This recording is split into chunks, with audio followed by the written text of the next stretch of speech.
A judge raises her gavel to sentence a convicted murderer to life imprisonment. In that moment, suspended between the lifting and the striking, lies one of philosophy's most devastating questions. If every neuron that fired in the killer's brain during the murder was itself the inevitable result of prior neural states, genetic configurations, and environmental pressures stretching back millions of years, then what moral authority does the judge possess to condemn him? The irony cuts deeper still, for the judge's own decision to impose this sentence may be equally determined by forces beyond her control. Her sense of moral outrage, her interpretation of justice, even her commitment to upholding the law all emerge from a brain shaped by genetics, education and experience in ways she never chose. Yet she strikes the gavel anyway, participating in a ritual of moral evaluation that may be as meaningless as praising a tornado for its destruction or blaming an earthquake for its devastation. This is the fundamental crisis lurking beneath every act of moral judgment in human society. We live as if moral responsibility exists, while inhabiting a universe that may have rendered such responsibility conceptually impossible long before the first human drew breath. Part 1. The Architecture of Inevitability. Determinism emerges not as a single doctrine, but as a family of interconnected positions that collectively threaten to dissolve the very foundations of moral evaluation. At its most basic level, causal determinism holds that every event in the universe is the inevitable result of prior causes operating according to natural laws. But this deceptively simple formulation conceals a web of sophisticated philosophical positions that have evolved over millennia, each adding layers of complexity to our understanding of human agency and moral responsibility. The ancient Stoics developed one of the earliest systematic versions of determinism, arguing that the universe unfolds according to divine reason or logos that governs all events from the movement of stars to the decisions of human beings. Logical determinism presents an even more radical challenge by focusing not on causal connections but on the logical structure of truth itself. This position, traced back to Aristotle's sea battle argument, contends that if statements about future events have determinate truth values, then the future must be fixed regardless of causal mechanisms. Consider the statement, "You will read these words tomorrow at 3 o'clock in the afternoon." If this statement is either true or false today, then logical determinism suggests that your future action is already determined by the logical structure of reality itself. Your apparent freedom to choose whether to read at that time becomes illusory, not because of causal forces, but because of the metaphysical nature of truth and time. Theological determinism introduces divine omniscience and predestination into the equation, creating what many consider the most psychologically disturbing version of the determinist challenge. If an omniscient God knows all future events with perfect certainty, including every human choice and action, then these events must be fixed in a way that appears to eliminate genuine human freedom. Augustine of Hippo struggled with this problem in the 5th century, trying to reconcile divine foreknowledge with human moral responsibility, and ultimately developing doctrines of grace and predestination that profoundly influenced Christian theology.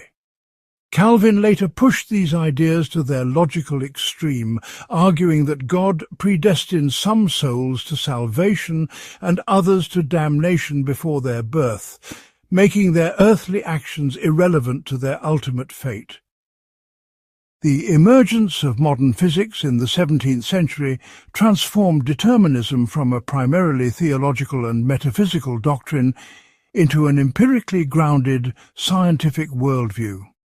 Newton's laws of motion provided a mathematical framework for understanding how the present state of any physical system, combined with the forces acting upon it, completely determines all future states. This Newtonian determinism suggested that the universe operates like a vast clockwork mechanism, with every gear and spring moving according to precise mathematical laws that leave no room for genuine novelty or freedom. The French mathematician Pierre-Simon Laplace articulated this vision most famously with his hypothetical superintelligent being who could predict every future event if given complete knowledge of present conditions. But Laplace's demon represents more than a thought experiment about predictability. It embodies a complete metaphysical picture in which the apparent complexity and unpredictability of human behavior results only from our cognitive limitations, rather than from genuine openness in the world. From the demon's perspective, your decision to help a stranger or harm an enemy would be as predictable and inevitable as the collision of billiard balls or the orbit of planets. The rich subjective experience of deliberation, the agonizing over difficult moral choices, the sense of genuine alternatives and real consequences all become mere epiphenomena of underlying mechanical processes that unfold according to rigid mathematical laws. Contemporary neuroscience has added empirical weight to determinist arguments while revealing new complexities in the relationship between brain states and conscious experience. The pioneering experiments of Benjamin Libet in the 1980s showed that measurable electrical activity in the brain associated with voluntary movements begins several hundred milliseconds before people report being consciously aware of their intention to move.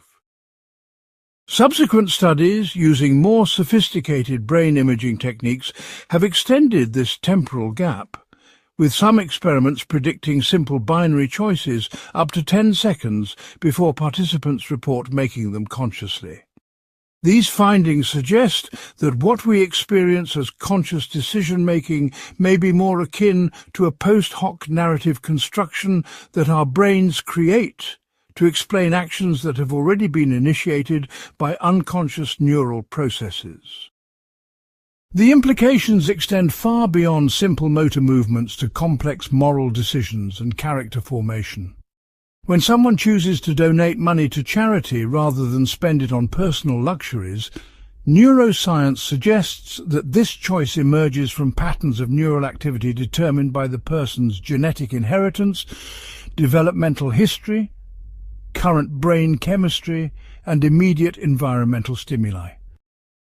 The conscious experience of weighing moral considerations, imagining the suffering of others, and deciding to prioritize their welfare over personal pleasure may be merely the subjective accompaniment of underlying neural computations that operate according to the same deterministic principles governing all biological processes. The person's sense of moral agency and responsible choice becomes a compelling illusion generated by the complexity of neural information processing rather than evidence of genuine causal efficacy. Different varieties of determinism create distinct challenges for moral responsibility, but they converge on the fundamental insight that human actions may be the inevitable products of factors entirely beyond individual control. Genetic determinism emphasizes how inherited DNA shapes personality, intelligence, emotional reactivity, and behavioral tendencies in ways that profoundly influence moral choices throughout life. Environmental determinism focuses on how social circumstances, cultural influences, family dynamics, and historical context mold individual values and decision-making patterns. Psychological determinism examines how early childhood experiences, unconscious mental processes, and learned behavioral patterns determine adult choices and character development. Each perspective contributes to a cumulative case that individual moral agency may be far more constrained than our everyday experience suggests. The temporal dimension of determinism reveals perhaps its most unsettling implications for moral evaluation. If your current moral character results from an unbroken causal chain stretching back to events that occurred before your birth, then in what sense can you be considered the ultimate source of your actions? The abusive childhood that shapes a person toward violence, the loving family environment that fosters compassion, the genetic predispositions that influence self-control and empathy, the historical and cultural circumstances that determine available moral frameworks, all represent influences that individuals never chose and cannot ultimately control. When we trace the causal origins of any moral choice far enough backward, we inevitably reach factors that predate the chooser's existence and therefore cannot be attributed to their moral agency. This creates what philosophers call the problem of ultimate origination, the difficulty of locating genuine moral responsibility in a world governed by causal laws that extend infinitely into the past. Quantum mechanics has introduced new complications into deterministic arguments without clearly resolving the challenge to moral responsibility. While quantum indeterminacy demonstrates that some events at the subatomic level may be genuinely random rather than strictly determined, this randomness appears to create problems rather than solutions for moral agency. If human choices depend partly on quantum randomness, then they become arbitrary rather than free, determined by chance rather than by reason, character, or moral consideration. A decision to help someone in need loses its moral significance if it results from random quantum fluctuations rather than from compassionate deliberation and principled choice. Randomness seems no more compatible with moral responsibility than determinism, leaving quantum mechanics irrelevant to resolving the fundamental challenge that causal determination poses for moral evaluation. The determinist picture also threatens to undermine the coherence of moral concepts themselves, rather than merely questioning their application to specific cases. If praising good actions and blaming bad ones makes no more sense than praising good weather and blaming bad weather, then the entire vocabulary of moral evaluation may rest on conceptual confusion rather than on genuine insight into the nature of reality.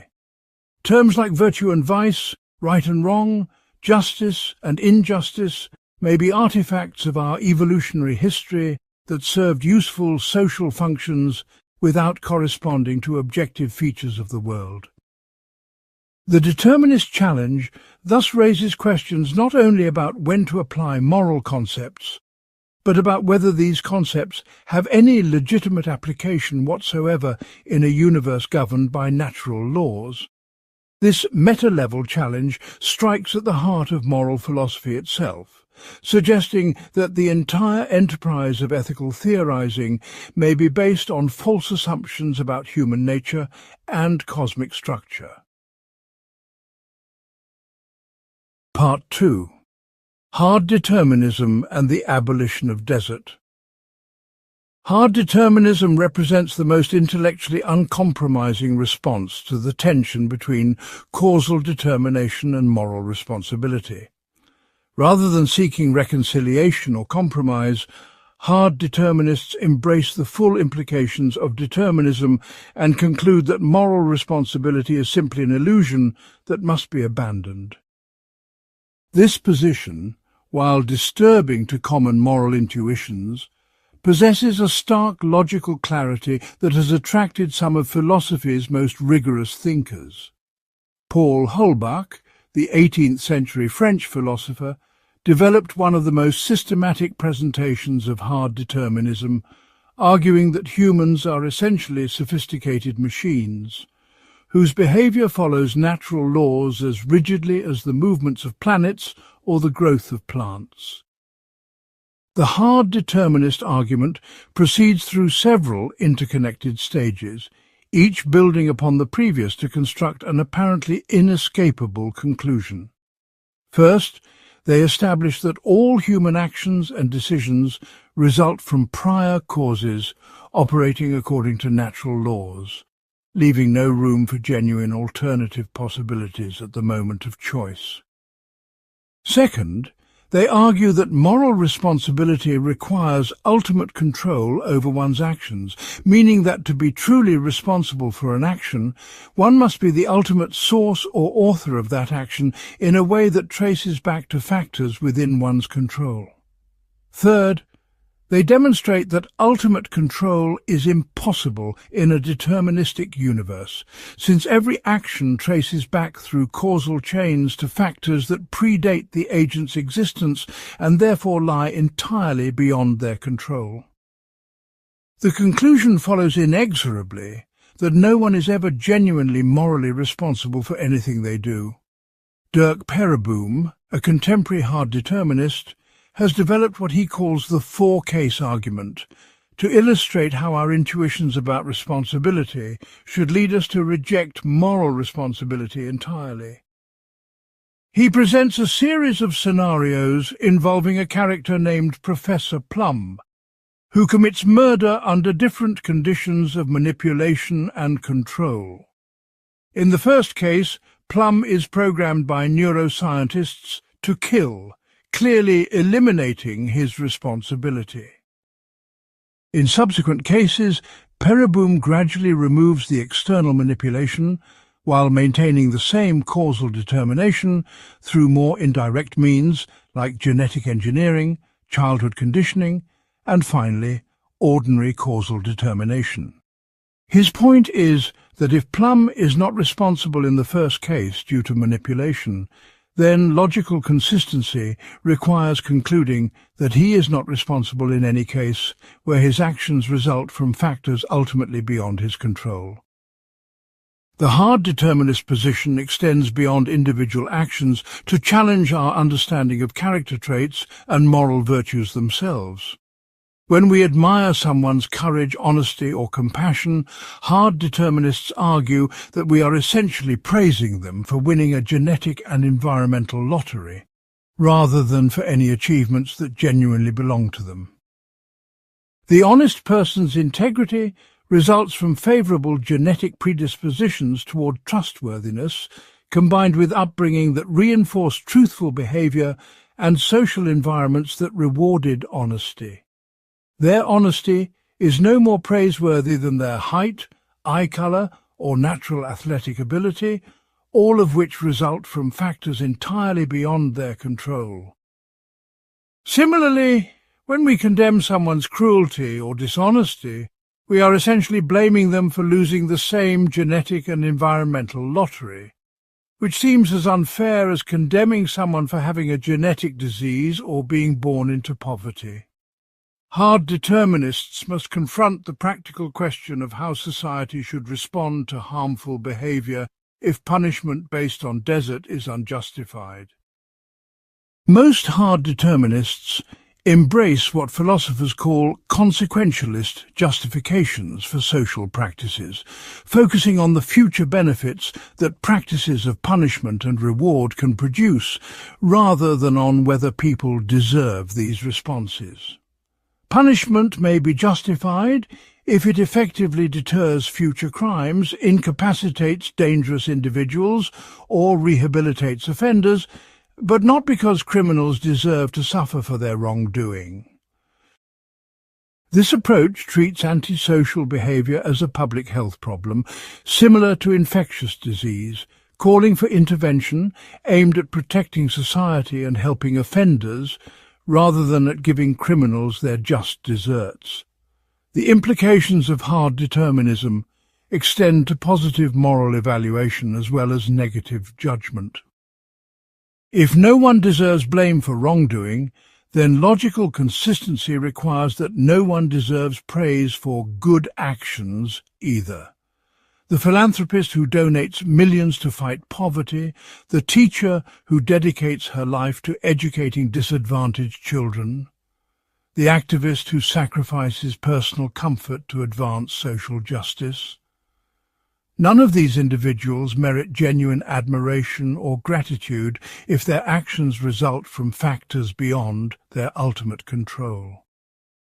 We might still feel pleased by their actions and encouraged to support similar behavior in others, but we should not regard them as heroic or morally superior in any fundamental sense. Their good actions, like everyone's actions, simply represent the inevitable unfolding of causal processes that began long before they were born. Hard determinism also challenges common assumptions about moral education and character development. If people cannot ultimately control their moral characters, then traditional approaches to moral education that emphasize personal responsibility, self-improvement, and character building rest on false foundations. Instead of teaching children that they are responsible for their actions and can choose to become better people, hard determinists suggest we should focus on creating environments and conditions that naturally promote pro-social behavior. This might involve genetic counseling to reduce predispositions toward aggression, early childhood interventions to promote empathy and self-control, and social policies that address the environmental factors that contribute to antisocial behavior. The goal shifts from making people more responsible to making them behave better through scientifically informed manipulation of causal factors. Critics of hard determinism often point to its apparent self-refutation, arguing that the position undermines its own rational justification. If our beliefs about determinism are themselves determined by prior causes rather than by rational evaluation of evidence, then why should we regard hard determinist arguments as more credible than their alternatives?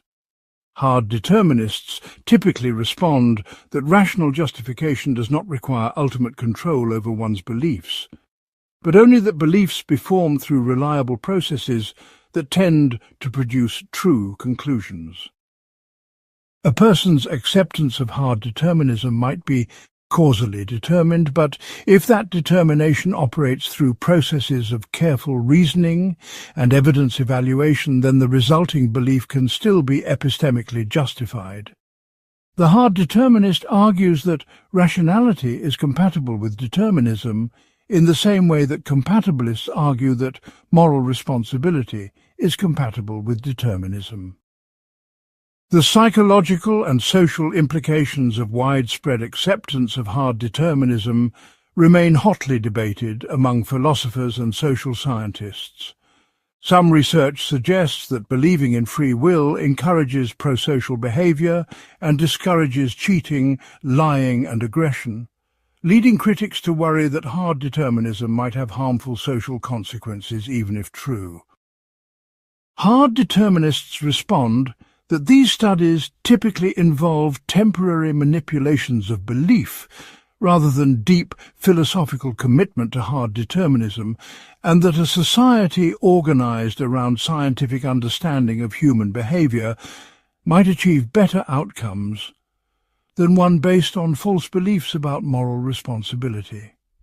They also argue that moral considerations should not determine our beliefs about the nature of reality, and that we should accept hard determinism if the arguments support it regardless of its practical consequences. Some hard determinists have developed what they call hard incompatibilism, which maintains that moral responsibility is incompatible not only with determinism but also with indeterminism. This position addresses libertarian arguments that quantum indeterminacy or agent causation might preserve moral responsibility by arguing that randomness or mysterious causal powers provide no better foundation for responsibility than strict determinism. If our actions result from random quantum events, then we are no more responsible for them than if they resulted from deterministic causal chains.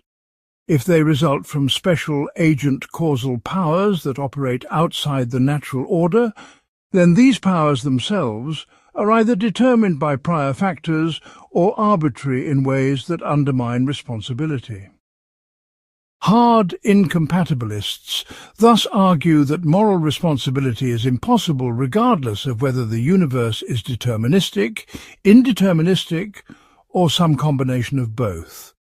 The hard determinist challenge to moral responsibility represents more than an abstract philosophical position, but a comprehensive alternative vision of human nature and social organization. It calls for abandoning not only practices of moral evaluation, but also the emotional attitudes and social institutions built upon them. Instead of resentment toward wrongdoers and gratitude toward benefactors, hard determinists recommend cultivating attitudes of understanding and compassion that recognize everyone as fellow victims of forces beyond their control. Instead of criminal justice systems based on retribution, they advocate for approaches modelled on public health that focus on prevention, treatment, and social protection. The hard determinist vision thus represents a radical reconceptualization of human society based on scientific understanding rather than moral intuition. Part 3. Compatibilism and the Preservation of Responsibility. Compatibilism emerges as philosophy's most ambitious attempt to preserve moral responsibility within a deterministic universe, arguing that the apparent conflict between causal determination and moral evaluation rests on conceptual confusion rather than genuine metaphysical incompatibility.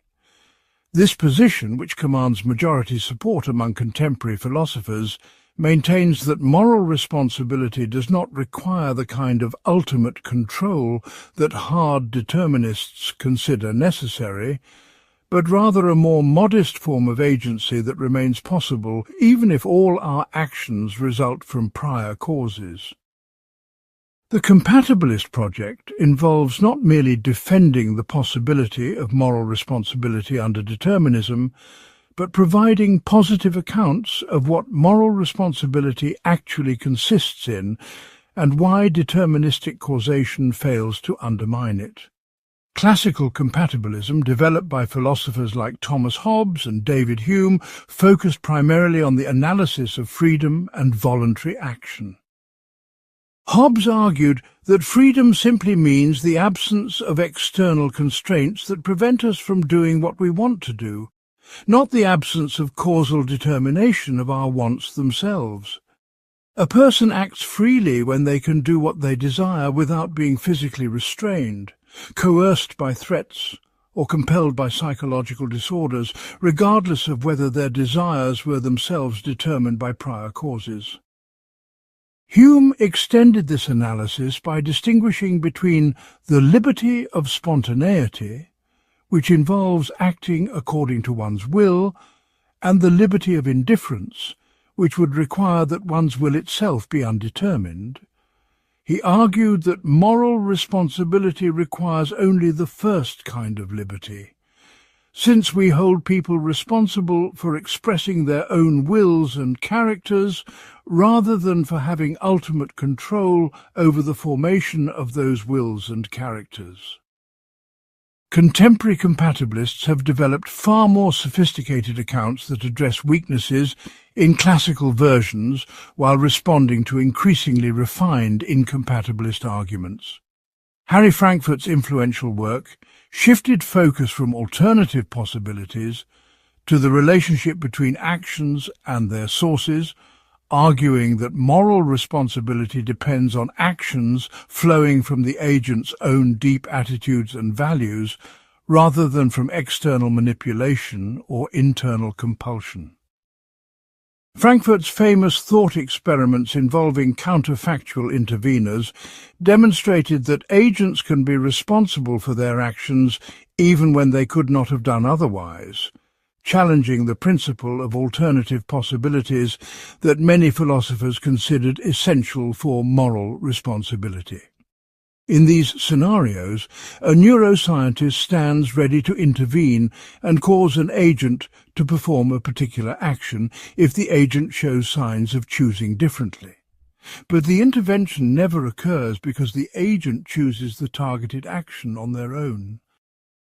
Frankfurt argues that the agent remains fully responsible despite lacking alternative possibilities, because the action flows from their own authentic motives rather than from external intervention.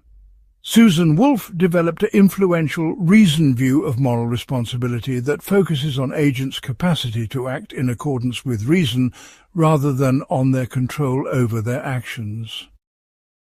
According to Wolf, agents are responsible for their actions when they have the ability to recognize moral reasons and to be motivated by those reasons in their practical deliberation and choice.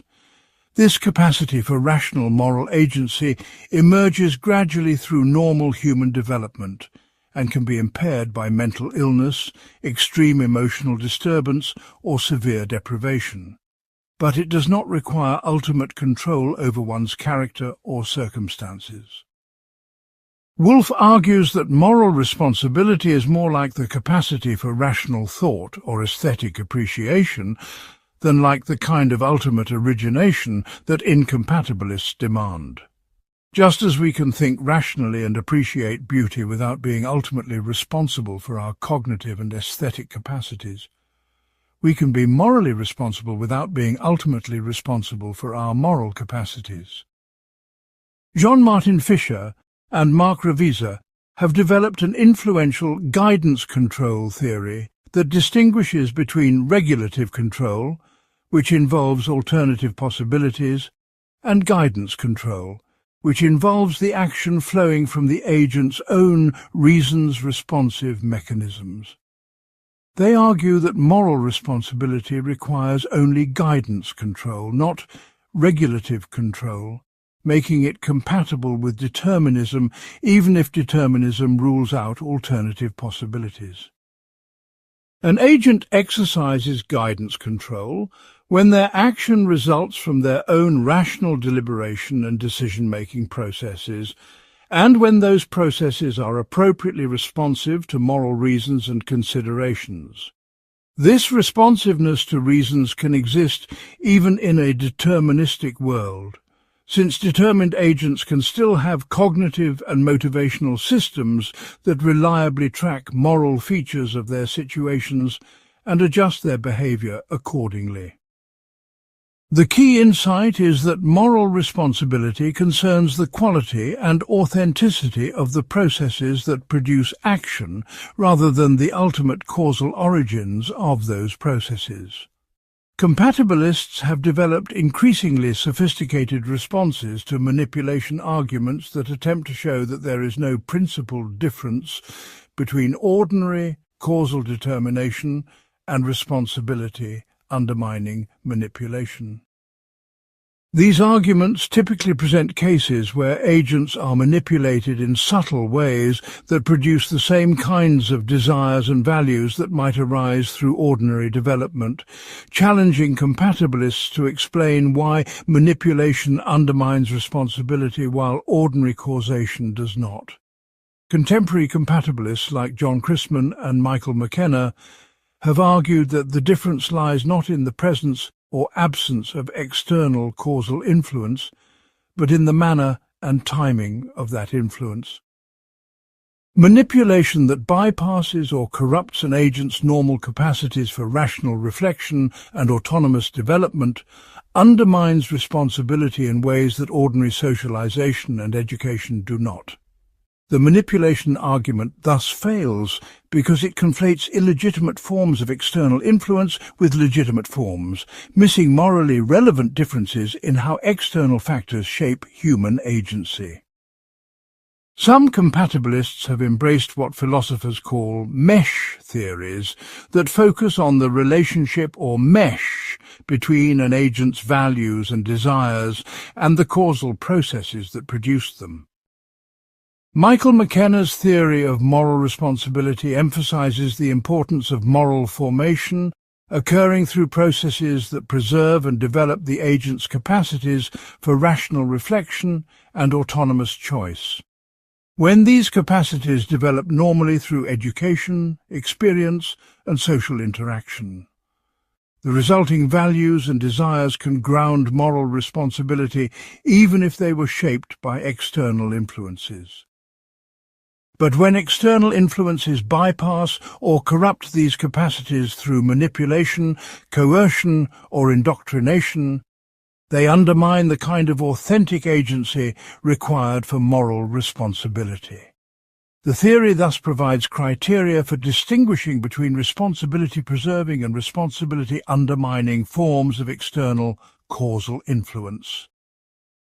Compatibilists must also address the problem of moral luck, which arises when factors beyond an agent's control influence the moral evaluation of their actions.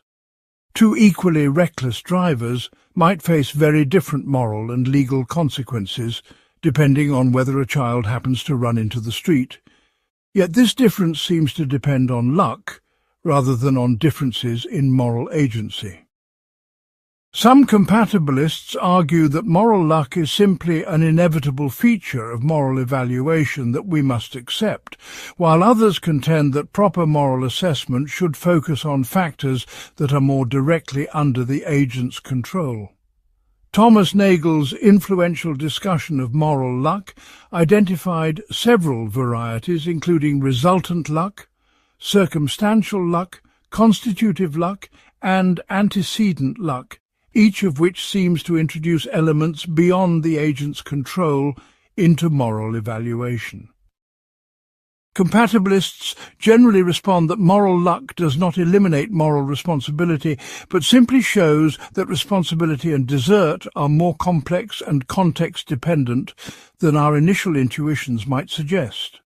The compatibilist account of moral emotions and reactive attitudes draws heavily on P.F. Strawson's influential essay, Freedom and Resentment, which argued that moral responsibility is grounded in our natural human tendencies towards certain emotional responses rather than in metaphysical facts about agency and control. According to Strawson, practices of holding people responsible emerge from and are sustained by reactive attitudes like resentment, indignation, guilt and gratitude that we naturally feel in response to how others treat us and each other. These attitudes do not require beliefs about ultimate moral desert or libertarian free will, but simply recognition that people's actions express their attitudes toward us and our shared values. When someone treats us badly, we naturally feel resentment, not because we believe they could have chosen differently in some ultimate sense, but because their action expresses disregard or hostility toward us as persons. Compatibilists argue that this natural human tendency toward moral, reactive attitudes provides sufficient foundation for practices of moral responsibility without requiring the kind of ultimate agency that hard determinists correctly recognize as impossible. Contemporary compatibilists have also developed sophisticated accounts of degrees of moral responsibility that recognize variations in the extent to which different agents and actions satisfy conditions for responsibility. Rather than treating moral responsibility as an all-or-nothing property that agents either possess completely or lack entirely, these theories recognize that people can be more or less responsible depending on factors like their cognitive capacities, emotional stability, available information, and external pressures. A person acting under extreme duress bears less responsibility than someone acting under normal conditions, and a person with severe mental illness bears less responsibility than someone with normal psychological functioning. These gradations in responsibility correspond to differences in the degree to which agents' actions flow from their own authentic rational and evaluative capacities rather than from external compulsion or internal dysfunction. The theory of degrees thus allows compatibilists to accommodate the intuition that responsibility can be diminished or enhanced by various factors while maintaining that some degree of moral responsibility remains possible under determinism. Compatibilism thus represents not a single theory, but a research program aimed at developing naturalistic accounts of moral responsibility that preserve its central features while accepting the truth of determinism. The various compatibilist theories differ in their details and emphases, but they share the core conviction that moral responsibility is compatible with causal determination because it does not require the kind of ultimate control or self-creation that determinism makes impossible. Instead, moral responsibility requires various forms of rational agency, authentic choice, and appropriate responsiveness to moral considerations that can exist even in a fully determined world. The compatibilist project thus aims to preserve moral practices and institutions by grounding them in more modest but more defensible conceptions of human agency than those demanded by hard determinists and libertarians. Part 4. Frankfurt Cases and the Principle of Alternative Possibilities. Harry Frankfurt's revolutionary thought experiments, introduced in his 1969 paper Alternate Possibilities and Moral Responsibility, fundamentally transformed philosophical discussions of moral responsibility by challenging one of the most deeply entrenched principles in moral philosophy. The principle of alternative possibilities, which holds that a person is morally responsible for an action only if they could have done otherwise, had enjoyed nearly universal acceptance among philosophers as a necessary condition for moral responsibility. Frankfurt's ingenious scenarios demonstrated that this principle, despite its intuitive appeal, might be false, opening new possibilities for compatibilist theories of moral responsibility and forcing incompatibilists to develop more sophisticated arguments. The basic structure of Frankfurt cases involves what philosophers call counterfactual interveners, who stand ready to ensure that an agent performs a particular action if the agent shows signs of choosing differently, but who never actually intervene because the agent chooses the targeted action on their own. In Frankfurt's original example, a neuroscientist named Black has implanted a device in Jones's brain that allows Black to control Jones's decisions and actions. Black wants Jones to kill Smith and is prepared to activate the device if Jones shows any inclination to refrain from murder, but Black remains inactive because Jones decides on his own to kill Smith for his own reasons. The crucial insight is that Jones seems to bear full moral responsibility for the murder, despite being unable to choose differently, since Black would have intervened to cause the murder if Jones had been inclined toward any alternative course of action. Frankfurt's cases directly challenge the principle of alternative possibilities by presenting scenarios where agents appear to be morally responsible for actions they could not have avoided. If Jones is genuinely responsible for murdering Smith, then moral responsibility does not require the ability to do otherwise, contrary to what the principle of alternative possibilities claims. This has profound implications for debates about moral responsibility and determinism, since incompatibilists typically argue that determinism undermines moral responsibility precisely because it eliminates alternative possibilities. If Frankfurt cases show that alternative possibilities are not necessary for moral responsibility, then the incompatibilist argument loses its foundation, and moral responsibility might be compatible with determinism after all. The philosophical literature has generated numerous variations of Frankfurt cases designed to address objections and clarify the precise conditions under which alternative possibilities become irrelevant to moral responsibility. Some cases involve interveners who monitor the agent's brain states and intervene based on neural activity that reliably indicates specific decisions, while others involve interveners who respond to observable behavior, or even to random signals that happen to correlate with the agent's choices. John Martin Fisher has developed sophisticated examples involving flicker-free scenarios that eliminate even tiny alternative possibilities that might remain in simpler Frankfurt cases. These refined examples aim to present cases where agents truly cannot do otherwise, while maintaining the intuition that they remain fully responsible for their actions. Critics of Frankfurt cases have developed several lines of response, with some arguing that the cases fail to eliminate all alternative possibilities, and others contending that the cases do not preserve genuine moral responsibility. Carl Genet and others have argued that Frankfurt cases necessarily involve what they call flickers of freedom, small alternative possibilities that remain available to the agent even under the threat of intervention. For example, Jones might have the alternative possibility of beginning to choose differently before Black intervenes, or of performing the target action with different intentions or motivations than those Black would have caused. If these residual alternative possibilities are sufficient to ground moral responsibility, then Frankfurt cases do not succeed in showing that responsibility is possible without alternatives. Robert Kane has argued that Frankfurt cases fail to address the deepest concerns about moral responsibility because they focus on alternative possibilities at the moment of action while ignoring alternative possibilities in the agent's developmental history.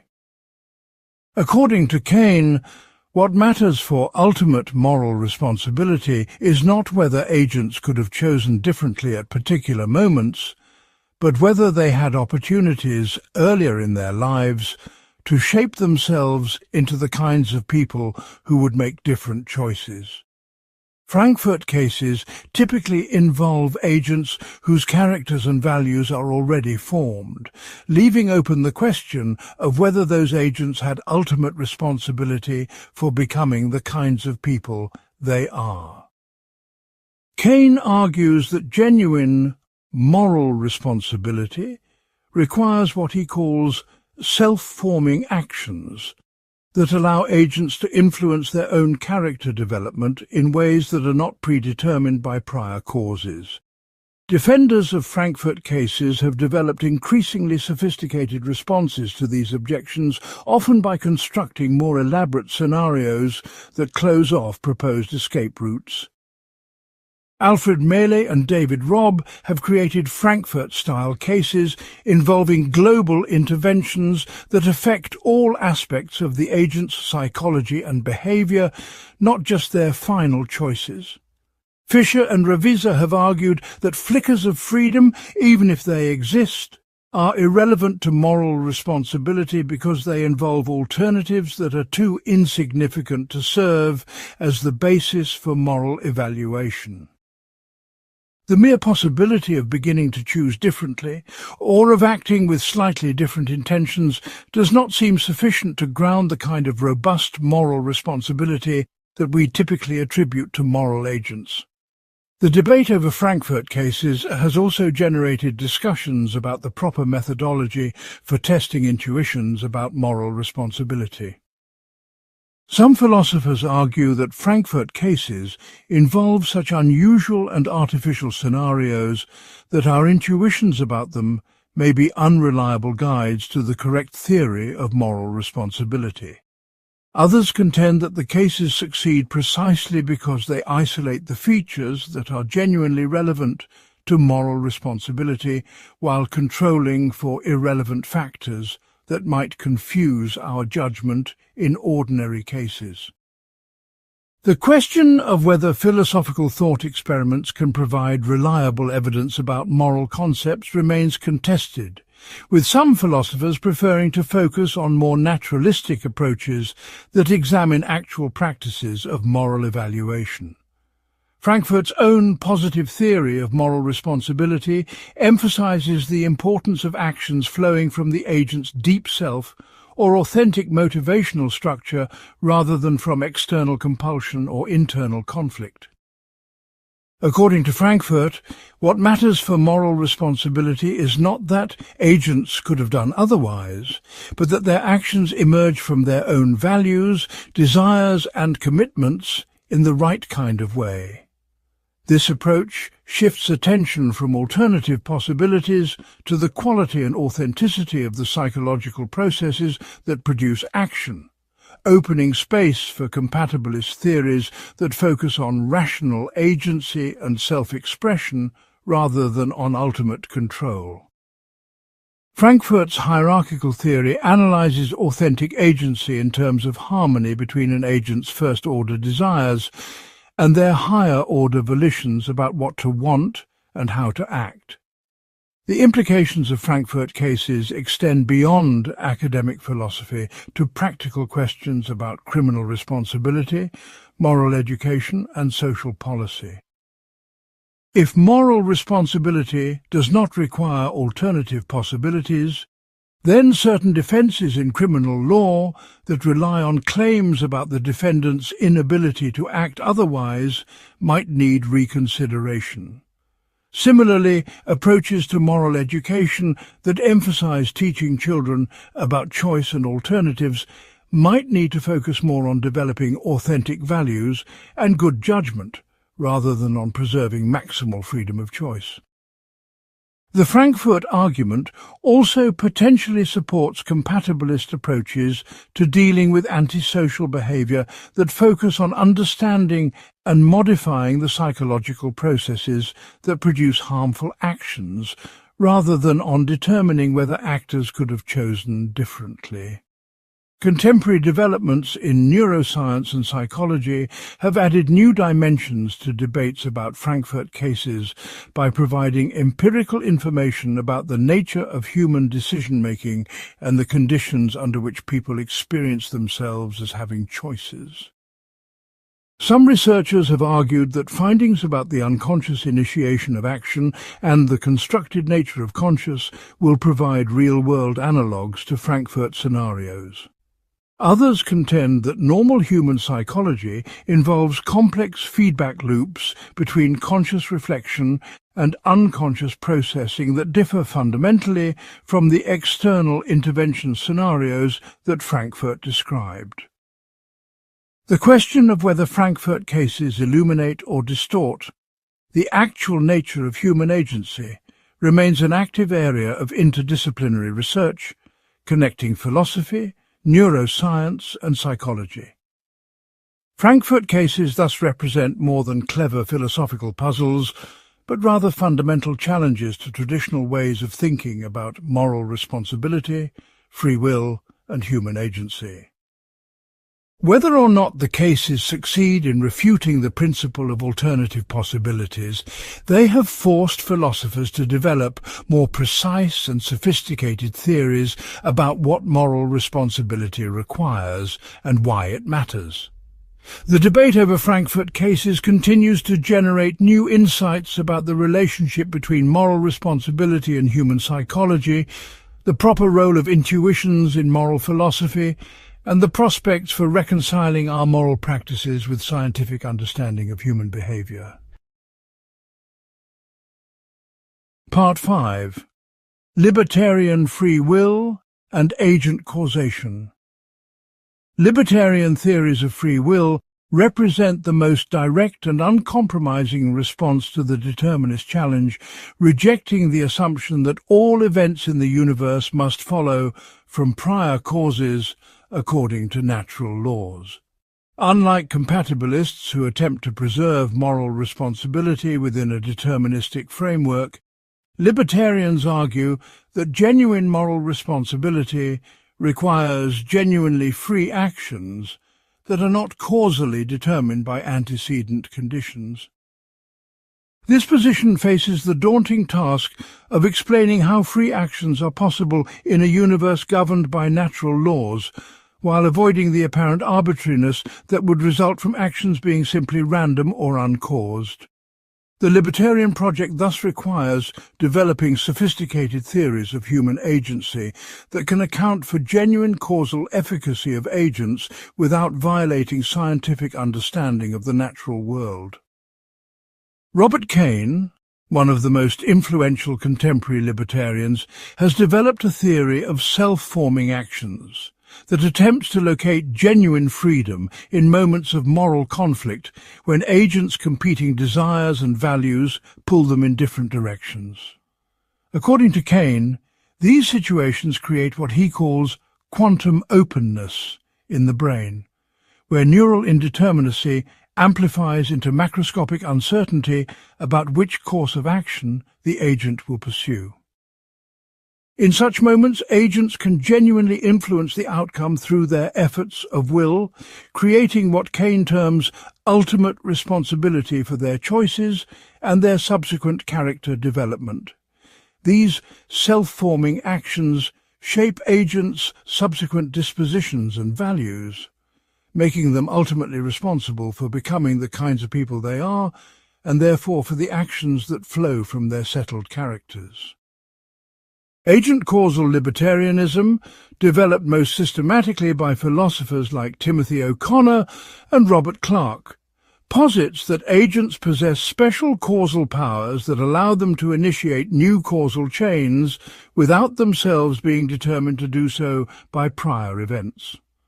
According to this theory, when agents exercise their free will, they function as uncaused causes or prime movers who bring about their decisions and actions without those decisions being causally necessitated by antecedent conditions. Agent causation differs fundamentally from event causation, which involves one event bringing about another according to natural laws, because it involves substances or agents directly causing events without being causally determined to do so. This allows agents to be the ultimate sources of their actions in a way that grounds genuine moral responsibility while avoiding the randomness that would make actions arbitrary.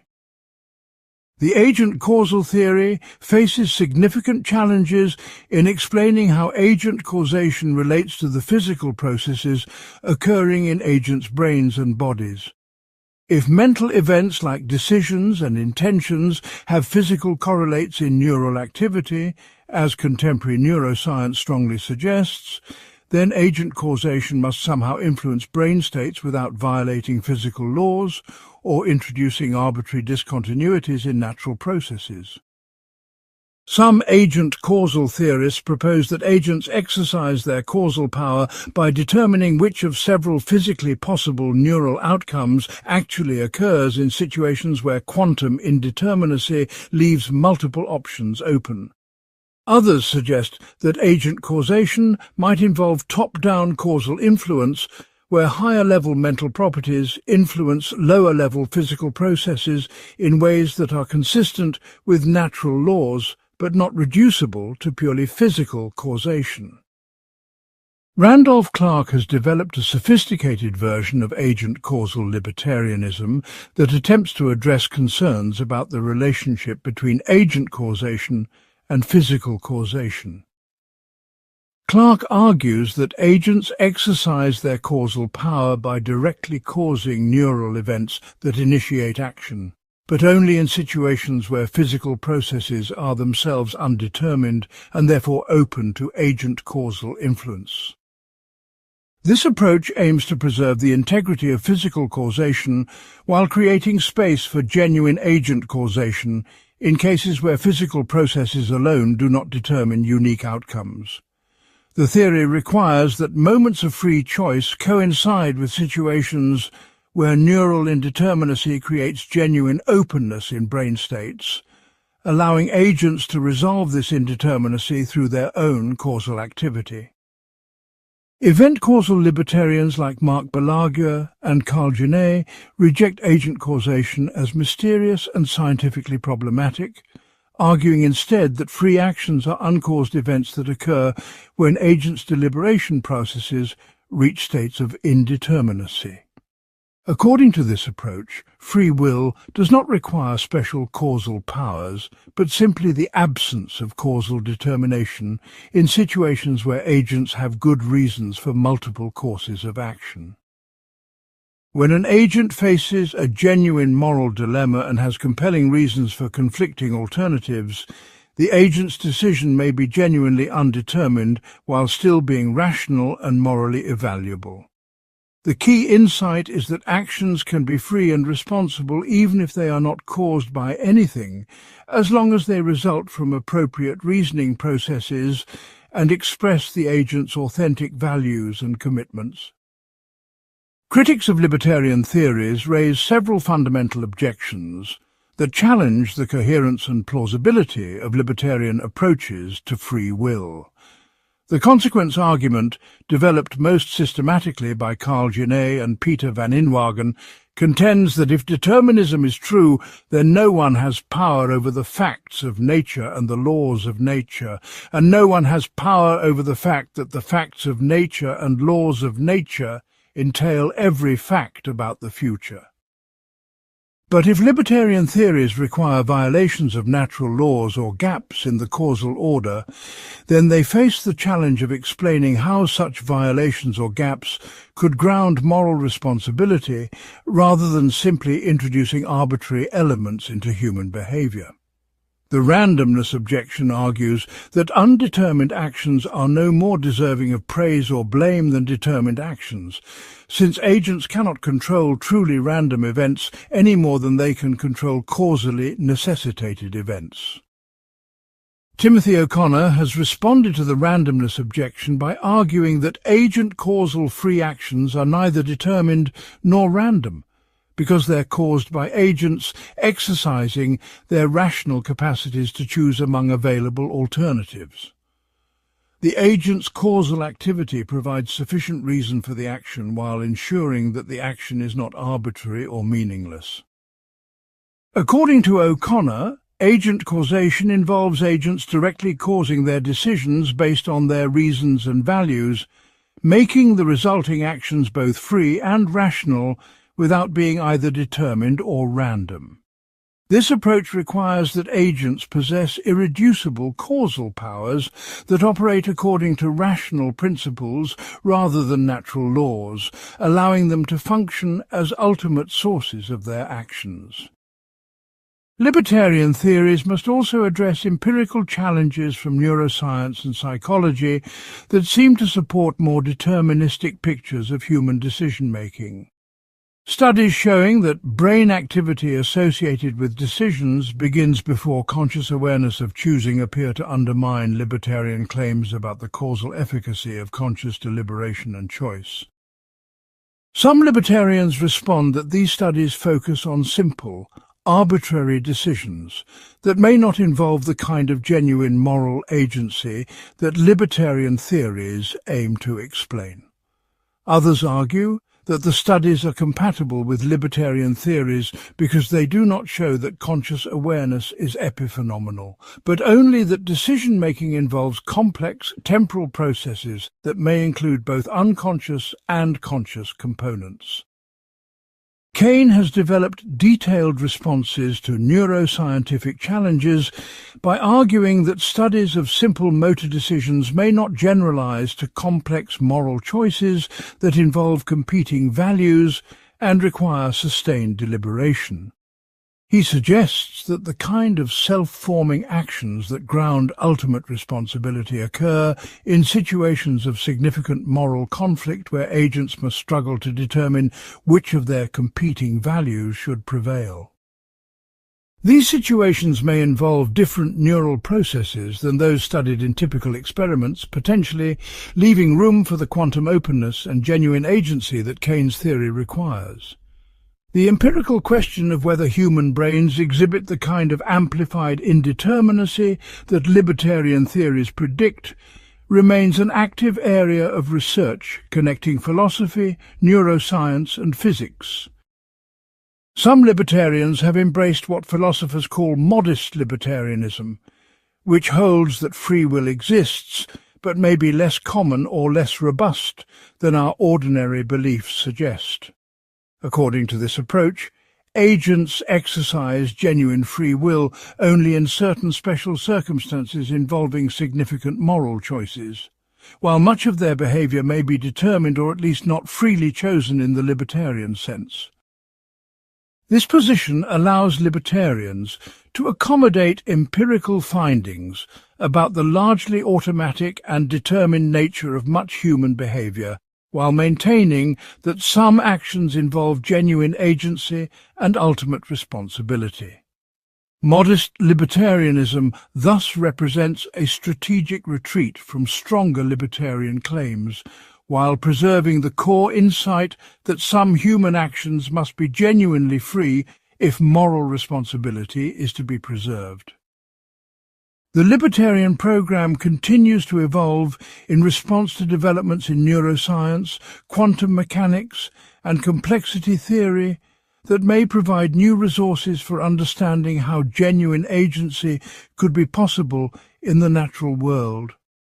Some libertarians have explored connections between free will and theories of emergence that explain how higher-level properties can have genuine causal efficacy that is not reducible to lower-level physical processes.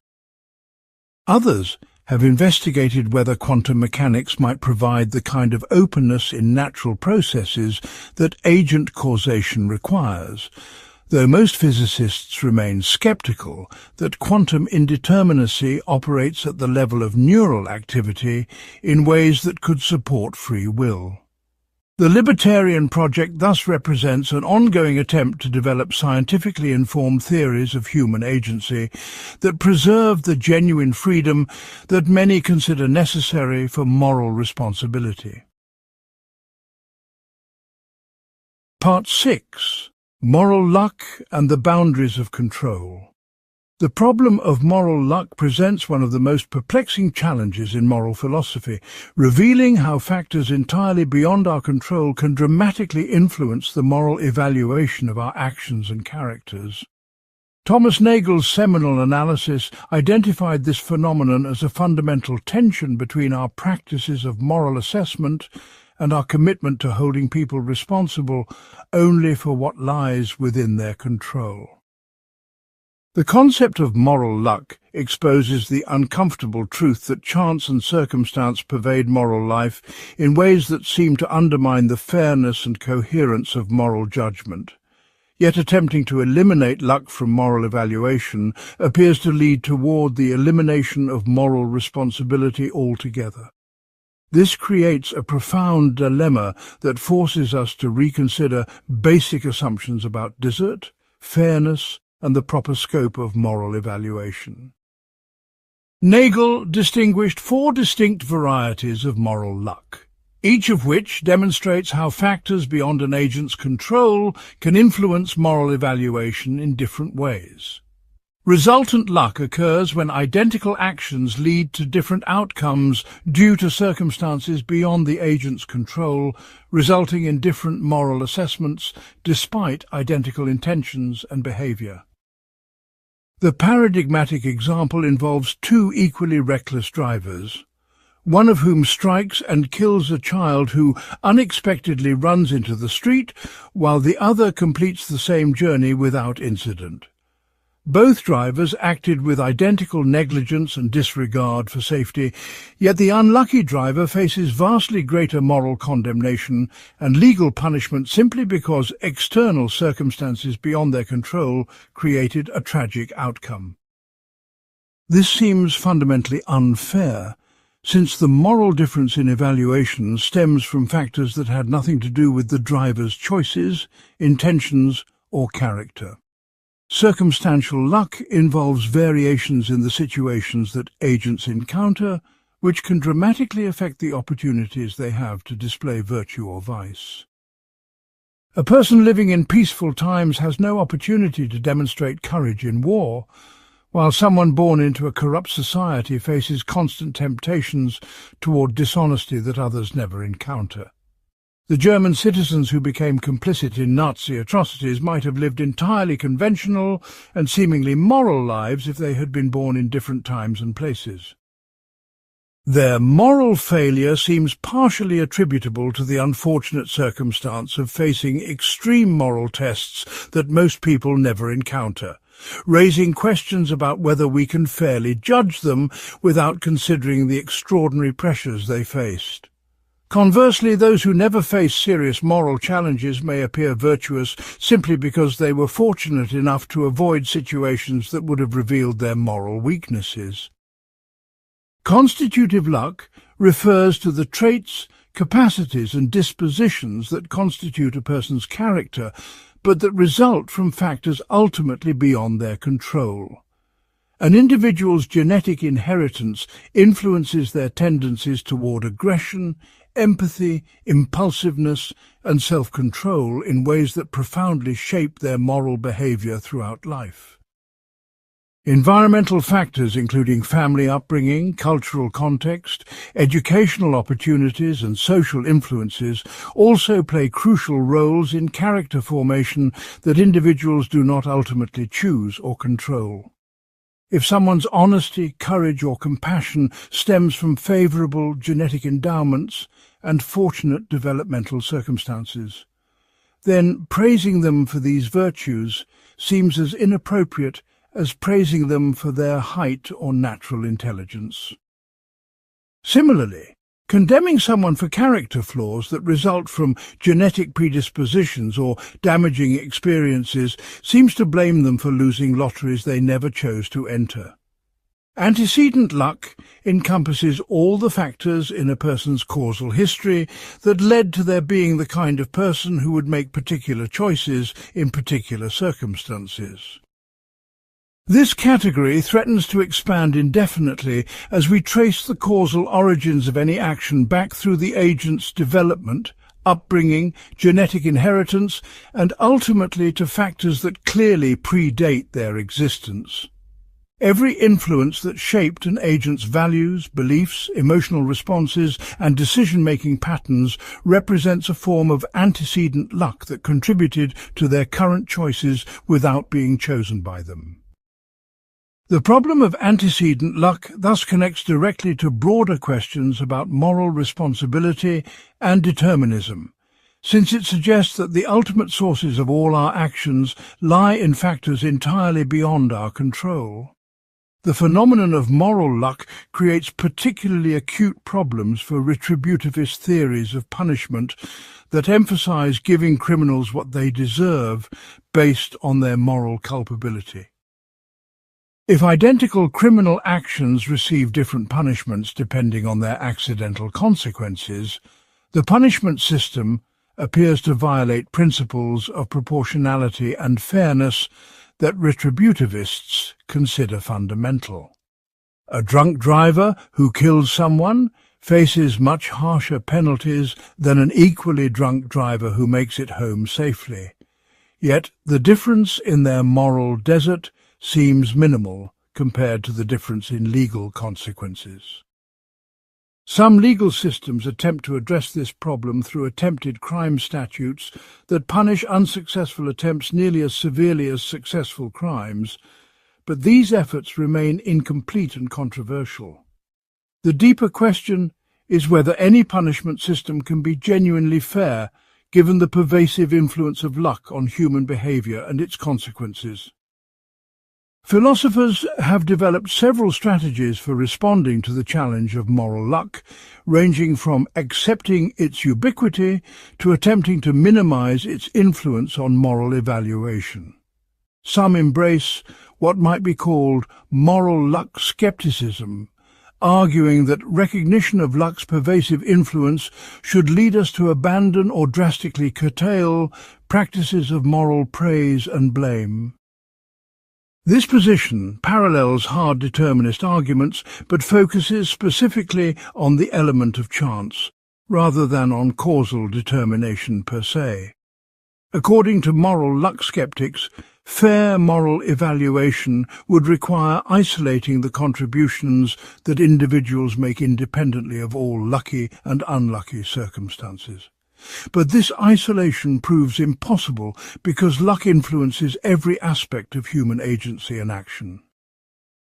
Other philosophers argue for moral luck accommodation, accepting that luck plays an inevitable role in moral evaluation, while maintaining that this does not undermine the legitimacy of moral responsibility practices. According to this view, moral evaluation occurs within the context of a world where chance and circumstance inevitably influence outcomes, and we should not expect moral assessment to be fair in some ultimate cosmic sense. What matters is that our practices of praise and blame serve important social functions like encouraging good behavior, expressing social values, and maintaining relationships of mutual respect and accountability. These functions can be served effectively even if moral evaluation is influenced by factors beyond agents' control, as long as the evaluation responds appropriately to morally relevant features of actions and character. A third approach involves moral luck mitigation, attempting to develop principles and practices that minimize the influence of luck on moral evaluation without eliminating it entirely. This might involve focusing moral assessment primarily on intentions, motivations, and character traits, rather than on outcomes that depend heavily on external circumstances. Legal systems already incorporate this approach to some extent through distinctions between attempted and completed crimes, between different levels of intent, and through defences that recognise diminished capacity due to external pressures or internal limitations. The mitigation approach acknowledges that perfect fairness may be impossible while working to make moral and legal evaluation as fair as possible given human limitations and practical constraints. Recent work in moral psychology has revealed additional complexities in how moral luck influences actual moral judgment, showing that people's intuitive responses to cases of moral luck are often inconsistent and influenced by factors like emotional involvement and outcome severity. Studies suggest that people are more willing to blame agents for bad outcomes than to credit them for good outcomes that result from similar luck, displaying an asymmetry that may reflect evolved psychological tendencies rather than principled moral reasoning. This research raises questions about whether philosophical theories of moral luck should aim to systematize and refine our intuitive responses, or should instead provide more objective standards that correct for psychological biases. The descriptive question of how people actually respond to moral luck may be distinct from the normative question of how they should respond, but understanding the psychology of moral judgment remains relevant to developing realistic and effective approaches to moral evaluation.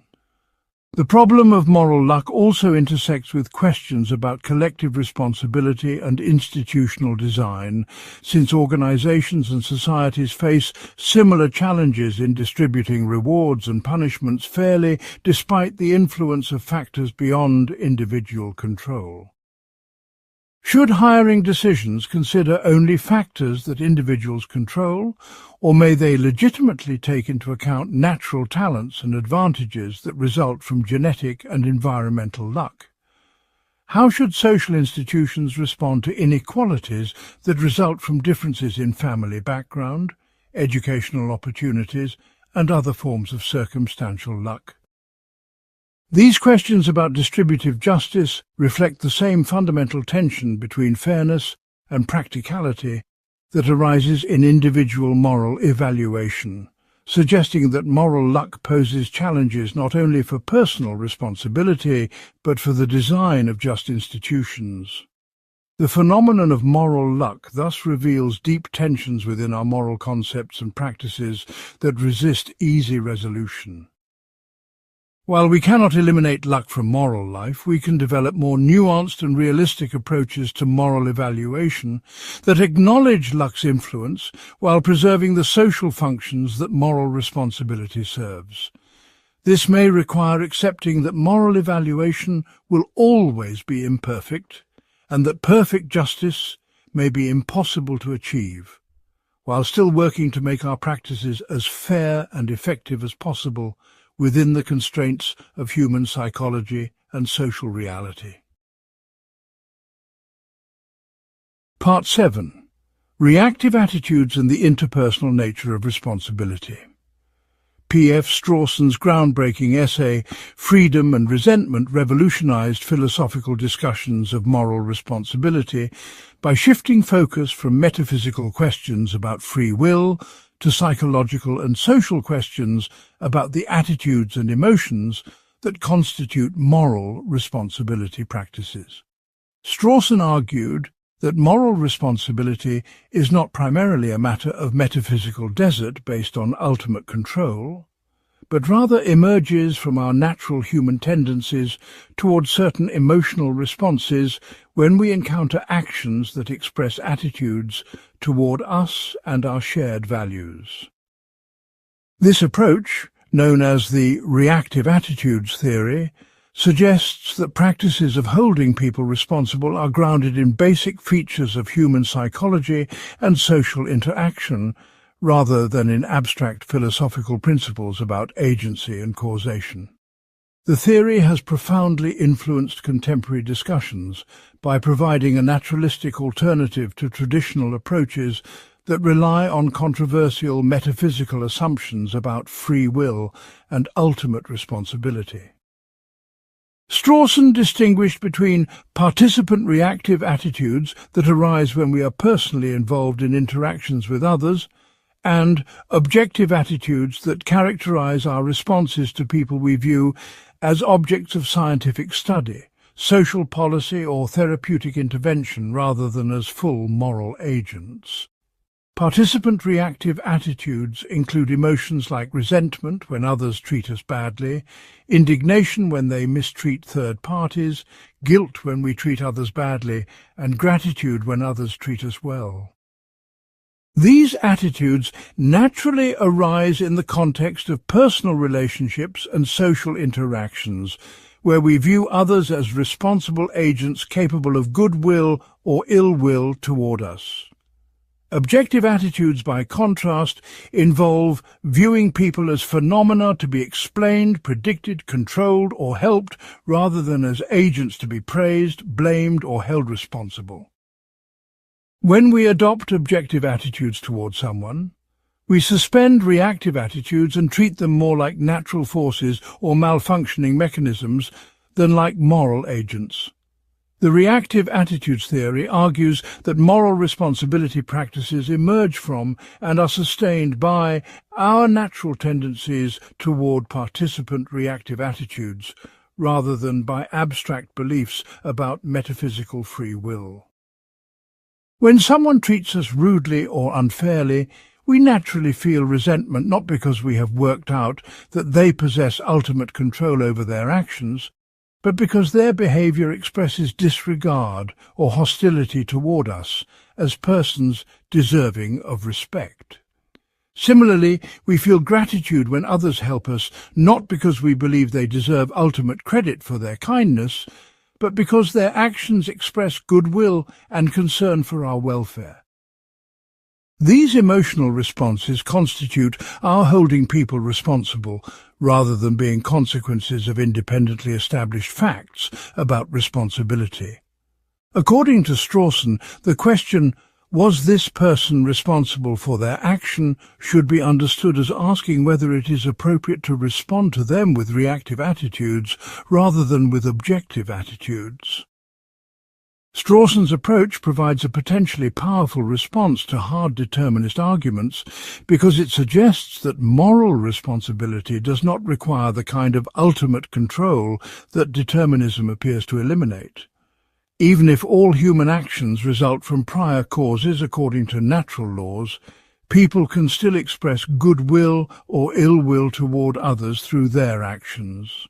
And it can still be appropriate for us to respond with reactive attitudes that reflect our recognition of these expressions. A person who helps us does so because of their psychology, upbringing and circumstances, but their action still expresses concern for our welfare in a way that naturally evokes gratitude, regardless of whether they could have chosen differently in some ultimate sense. The reactive attitudes theory thus suggests that moral responsibility practices can survive the truth of determinism because they do not depend on libertarian free will, but on the expressive and interpersonal dimensions of human action. Contemporary philosophers have developed sophisticated versions of Strawsonian theories that address various objections and extend the basic insights to new areas. T.M. Scanlon has argued that moral responsibility should be understood in terms of the quality of will that agents express through their actions, rather than in terms of their causal control over outcomes. According to Scanlon, when we hold someone responsible for an action, we are evaluating the attitudes toward others that their action reveals, rather than assessing their causal contribution to bringing about specific results. This approach allows moral responsibility to focus on factors that are more directly connected to agency and character, while avoiding some of the problems created by moral luck and causal determination. A person who intends to help but accidentally causes harm may bear less responsibility than someone who intends harm but fails to cause it, because responsibility tracks the attitudes expressed rather than the outcomes achieved. Michael McKenna has developed a detailed conversation model of moral responsibility that treats practices of praise and blame as forms of moral communication rather than as mechanisms for distributing deserved benefits and burdens. According to this model, when we blame someone for wrongdoing, we are essentially communicating our moral expectations and indicating that their behavior violates shared standards of appropriate treatment. The blamed person may respond by offering excuses, justifications, or apologies that continue the moral conversation and potentially restore relationships damaged by moral transgression. This communicative approach suggests that moral responsibility practices serve important social functions in maintaining moral communities and relationships, even if they do not track metaphysical desert in any ultimate sense. The success of moral responsibility practices should be measured by their effectiveness in promoting moral understanding and maintaining social cooperation, rather than by their ability to give people what they ultimately deserve. Victoria McGeer has explored how reactive attitudes and responsibility practices play important roles in moral development and character formation, particularly in children who are learning to become responsible moral agents. According to McGeer, when we hold children responsible for their actions through age-appropriate expressions of reactive attitudes, we help them develop the capacities for moral agency that make genuine responsibility possible. Young children learn to recognize and respond to moral considerations, partly through experiencing others' emotional responses to their behavior and gradually internalizing standards of appropriate conduct. This developmental perspective suggests that moral responsibility practices are not merely responses to already existing agency, but also contribute to creating and sustaining the forms of agency they presuppose. The reactive attitudes theory thus provides resources for understanding moral responsibility as both a recognition of existing capacities and a social process that helps develop and maintain those capacities. Critics of reactive attitudes theories have raised several important objections that challenge their adequacy as complete accounts of moral responsibility. Some argue that the theories conflate the emotions and attitudes that typically accompany moral responsibility with moral responsibility itself, failing to explain what makes some reactive attitudes appropriate while others are not. If moral responsibility simply consists in the appropriateness of reactive attitudes, then we need independent criteria for determining when these attitudes are justified. And these criteria may reintroduce the very metaphysical questions that Strawsonian theories aim to avoid. A psychopath might naturally feel no resentment toward others, regardless of how they are treated, but this emotional deficit does not seem to eliminate others' moral responsibility for mistreating them. Similarly, someone might feel intense resentment toward others for actions that clearly do not warrant blame, suggesting that appropriate reactive attitudes depend on facts about responsibility rather than constituting those facts. Another line of criticism focuses on the relationship between reactive attitudes and moral judgment, arguing that the theory cannot adequately account for cases where our emotional responses and our considered moral judgments diverge. We might continue to feel resentment towards someone even after concluding that they were not responsible for harming us due to mental illness or external coercion. Conversely, we might judge someone responsible for wrongdoing while feeling little or no emotional response due to emotional numbness, depression, or simple passage of time. These cases suggest that moral responsibility involves cognitive and evaluative components that go beyond the emotional reactions that reactive attitudes theories emphasize. Defenders of Strawsonian approaches typically respond that the theory concerns the appropriateness of reactive attitudes rather than their actual occurrence. But this response may reintroduce the need for independent standards of moral evaluation. The reactive attitudes approach also faces challenges in explaining moral responsibility in cases involving collective action, institutional behavior, and abstract moral principles, where personal reactive attitudes may be less relevant or appropriate. When we hold corporations responsible for environmental damage or governments responsible for policy failures, our moral evaluation may not involve the same kinds of personal reactive attitudes that characterize individual moral relationships. Similarly, moral evaluation of historical figures or people in distant cultures may require moral judgment that goes beyond the interpersonal attitudes that Strawsonian theories emphasize. Some philosophers argue that reactive attitudes theories capture important aspects of moral responsibility in personal relationships, but need supplementation to account for broader moral and political contexts, where different considerations may be relevant. Recent empirical research in moral psychology has provided both support and challenges for reactive attitudes theories by investigating how emotions actually function in moral judgment and behavior. Studies suggest that emotional responses like anger and disgust play important roles in moral cognition, supporting Strawsonian claims about the centrality of effective attitudes in moral evaluation. However, research also shows that moral emotions can be influenced by irrelevant factors like physical disgust, interpersonal attractiveness, and cultural variation in ways that raise questions about their reliability as guides to moral truth. The descriptive question of how reactive attitudes actually function in human psychology may be distinct from the normative question of how they should function in ideal moral responsibility practices. Strawsonian theories must therefore navigate between taking human emotional responses seriously while acknowledging that these responses may sometimes need correction or refinement through moral reasoning and reflection. The reactive attitudes approach continues to evolve as philosophers explore its implications for various areas of moral and political philosophy, including theories of blame, forgiveness, moral education, and restorative justice. The emphasis on moral responsibility as a form of interpersonal relationship rather than a metaphysical property suggests new approaches to criminal justice that focus on repairing relationships and communities rather than on giving offenders what they deserve in some ultimate sense.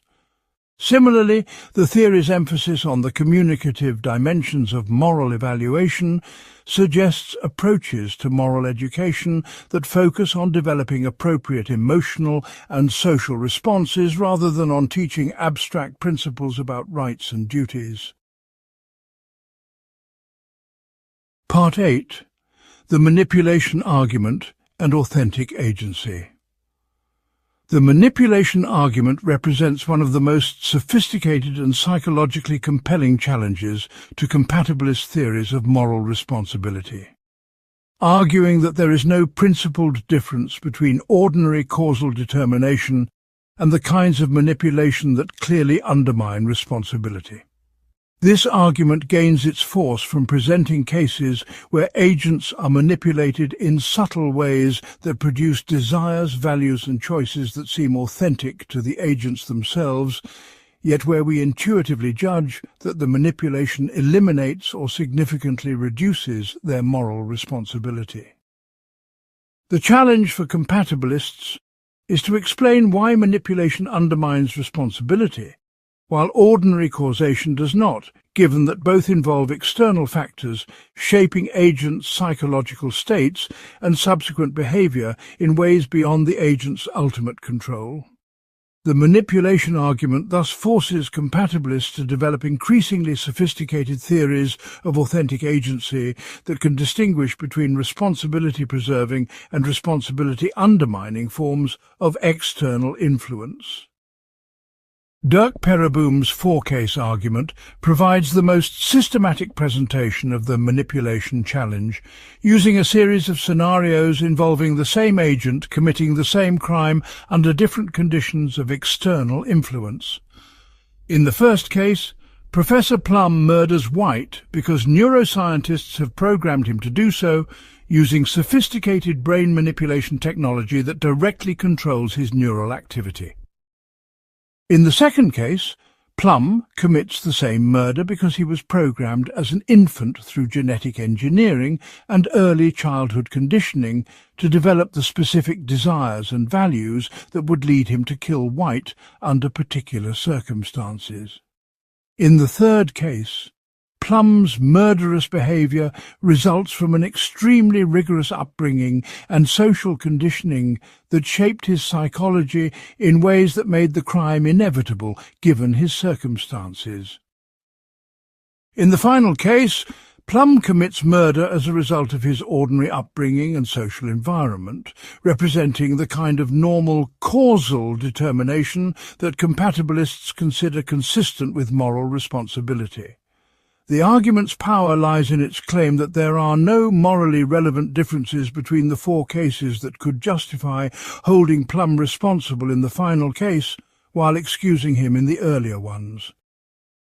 In each scenario, Plum's action results from factors ultimately beyond his control that shaped his psychology and behavior according to causal laws. The differences between high-tech neural programming, genetic engineering, rigorous conditioning, and ordinary socialization seem to be matters of degree and method, rather than fundamental distinctions that could ground different assessments of moral responsibility. If Plum is not responsible when his behavior results from direct neural manipulation, then consistency requires concluding that he is also not responsible when his behavior results from more ordinary forms of causal determination that operate through genetic inheritance, childhood development, and social influences. Compatibilists have developed several strategies for responding to manipulation arguments, typically by identifying features that distinguish legitimate from illegitimate forms of external influence on human agency. One approach focuses on the temporal dimension of influence, arguing that manipulation occurring during or shortly before action undermines responsibility in ways that early developmental influences do not. John Fisher and Mark Ravisa argue that manipulation is responsibility undermining when it bypasses or corrupts the agent's normal capacities for rational reflection and moral development, but not when it operates through those capacities during normal periods of character formation. According to this view, early childhood influences shape responsibility rather than undermining it because they help create the agent's capacities for moral agency, while later manipulation corrupts or bypasses those already developed capacities. Michael McKenna has developed a different response that focuses on the quality and appropriateness of the processes through which external influences shape agency. According to McKenna's theory, manipulation undermines responsibility when it involves deception, coercion, or other inappropriate methods of influence that violate principles of respect for persons and autonomy. Ordinary socialization and moral education, by contrast, typically involve open communication, rational persuasion, and respect for the developing person's emerging capacity for independent judgment. The difference lies not in the presence or absence of external influence, but in whether that influence operates through methods that are consistent with treating the person as a developing moral agent deserving of respect. This approach allows compatibilists to distinguish between education and manipulation while acknowledging that both involve external shaping of agency. Alfred Melle has argued that manipulation arguments often conflate different senses of control and responsibility in ways that make the arguments appear stronger than they actually are. According to Melle, there is an important distinction between being responsible for an action and being responsible for the psychological states that lead to that action. An agent might be responsible for committing murder even if they are not responsible for having the murderous desires that motivated the crime, as long as the action flows from their own psychological states through appropriate psychological processes. This response suggests that the manipulation argument may prove too much by requiring agents to be ultimately responsible for their own psychology in ways that would make moral responsibility impossible under any causal regime. The manipulation argument also connects to broader questions about the relationship between moral responsibility and personal identity over time. Some philosophers argue that responsibility requires a certain kind of psychological continuity and connection between the agent who performs an action and the agent who can be held responsible for it. Severe manipulation might threaten this continuity by creating dramatic changes in personality and values that make the post-manipulation agent substantially different from the pre-manipulation agent. This approach suggests that manipulation undermines responsibility not simply because it involves external causal influence, but because it disrupts the kinds of psychological connections that constitute personal identity and make responsibility attributions appropriate. The question becomes whether ordinary development and socialization preserve sufficient psychological continuity to ground responsibility attributions across time. Recent developments in neuroscience and psychology have added new dimensions to debates about manipulation by revealing the extent to which all human psychology is shaped by factors beyond conscious control. Studies of implicit bias, unconscious priming, and social influence show that people's judgments and decisions can be significantly influenced by subtle environmental factors that operate below the threshold of conscious awareness. If ordinary cognition involves forms of unconscious influence that are similar to explicit manipulation in their effects on behavior, this might support manipulation arguments by showing that the distinction between authentic and inauthentic agency is less clear than compatibilists suppose. Alternatively, these findings might support compatibilist responses by suggesting that some forms of external influence are simply inevitable features of human psychology that do not undermine agency as long as they operate through normal cognitive and emotional mechanisms. The manipulation argument has also generated discussion about the moral status of enhanced agents who have been improved through genetic engineering, pharmaceutical interventions, or other forms of technological enhancement. If genetic modifications that improve moral motivation or cognitive capacities constitute manipulation that undermines responsibility, then enhanced agents might bear reduced responsibility for their actions despite performing better by ordinary moral standards. Conversely, if such enhancements are compatible with moral responsibility, then the manipulation argument may be less threatening to compatibilism than initially appeared.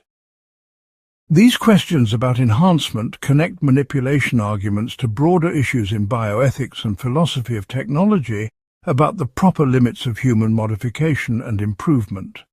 Contemporary philosophers have also explored the implications of manipulation arguments for political philosophy and social theory, particularly regarding questions about legitimate authority and political obligation. If extensive socialization and education constitute forms of manipulation that undermine authentic choice, this might challenge the legitimacy of democratic institutions that depend on citizens making informed and autonomous political decisions. Alternatively, if normal political socialization is compatible with autonomous citizenship, this might provide resources for responding to manipulation arguments in the moral responsibility context. The political dimensions of the manipulation argument thus connect individual moral responsibility to broader questions about freedom, authority, and legitimate social institutions. The manipulation argument continues to generate new philosophical research as scholars develop increasingly sophisticated theories of authentic agency, moral development, and legitimate influence. These debates reflect deeper questions about human nature, the sources of moral agency, and the conditions under which people can be genuinely responsible for their actions in a world where external influences inevitably shape human psychology and behavior. While manipulation arguments have not definitively refuted compatibilism, they have forced compatibilists to develop more nuanced and empirically informed theories of moral responsibility that take seriously the challenges posed by external influence on human agency. Part 9. Degrees of responsibility and moral assessment. Rather than treating moral responsibility as an all-or-nothing property that agents either possess completely or lack entirely, many contemporary philosophers have embraced theories of degrees that recognize substantial variation in the extent to which different people and actions satisfy conditions for responsibility. This approach acknowledges that factors like mental illness, external pressure, limited information, and developmental immaturity can diminish responsibility without eliminating it completely, providing a more nuanced framework for moral evaluation that better captures the complexity of human agency and social interaction. Degrees theories promise to resolve apparent conflicts between different moral intuitions by allowing that people can be partially responsible in ways that warrant modified rather than standard forms of praise and blame. The challenge for such theories lies in developing principled criteria for determining degrees of responsibility while maintaining practical guidance for moral and legal evaluation. The concept of degrees of responsibility finds natural application in legal contexts where criminal justice systems routinely recognize various factors that can increase or decrease culpability for wrongdoing. Mitigating factors like mental illness, extreme emotional disturbance, provocation, duress, and youth typically result in reduced sentences rather than complete exoneration, reflecting an implicit understanding that responsibility admits of degrees. Similarly, aggravating factors like premeditation, special cruelty, abuse of trust and recidivism can increase penalties by indicating higher degrees of culpability for otherwise similar crimes. These legal practices suggest that our actual moral and legal institutions already incorporate degrees of responsibility, even if philosophical theories have not always acknowledged this complexity. The philosophical task becomes systematizing and justifying these practices, while identifying the underlying principles that determine when responsibility should be considered greater or lesser. Contemporary philosophers have identified several different dimensions along which responsibility can vary, each reflecting different aspects of moral agency and their development or impairment. Cognitive competence involves the agent's ability to understand relevant facts about their situation, recognize moral considerations, and engage in appropriate practical reasoning about how to act. Agents with severe intellectual disabilities, dementia, or psychotic disorders may have significantly impaired cognitive competence that reduces their responsibility for actions that would be clearly blameworthy if performed by cognitively normal agents. However, even severe cognitive impairments may not eliminate responsibility entirely if agents retain some capacity for moral understanding and behavioral control. The degree of responsibility should be calibrated to the agent's actual cognitive capacities rather than assuming either complete competence or complete incompetence. Volitional control represents another crucial dimension involving the agent's ability to regulate their behavior according to their judgments and values. Conditions like severe depression, anxiety disorders, addiction, and impulse control disorders can significantly impair volitional control while leaving cognitive competence largely intact. A person struggling with severe depression may understand that their withdrawal from relationships hurts others while feeling unable to engage in social interaction despite their best efforts. Similarly, someone with addiction may recognize the harmfulness of their substance use while finding it extremely difficult to abstain, despite genuine commitment to doing so. These cases suggest that responsibility requires not only cognitive understanding, but also sufficient capacity for self-regulation, and that impairments in volitional control should reduce responsibility even when cognitive competence remains intact. External pressures and constraints represent a third dimension that can affect degrees of responsibility by limiting the reasonable options available to agents or creating powerful incentives toward particular actions. Agents acting under extreme duress, economic necessity, or social pressure bear reduced responsibility for actions they would not have performed under normal circumstances. However, external pressures rarely eliminate responsibility completely unless they involve direct coercion or threats to fundamental interests like survival or the safety of loved ones. The degree to which external pressures reduce responsibility should depend on their severity, the availability of alternative courses of action, and the agent's reasonable capacity to resist them given their particular circumstances and character. This approach allows moral evaluation to remain sensitive to context while maintaining standards of reasonable expectation for human behavior under difficult conditions. Developmental considerations introduce temporal complexity into responsibility assessment by recognizing that moral agency emerges gradually through childhood and adolescence rather than appearing suddenly at some specific age. Young children clearly bear less responsibility for their actions than adults, but the transition involves gradual development of cognitive, emotional, and behavioral capacities rather than a sharp discontinuity.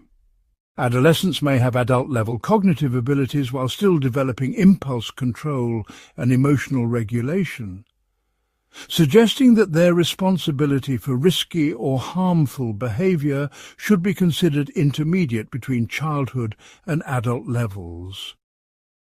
Similarly, elderly individuals experiencing mild cognitive decline may retain substantial but diminished responsibility that reflects their reduced but not eliminated capacities for moral agency.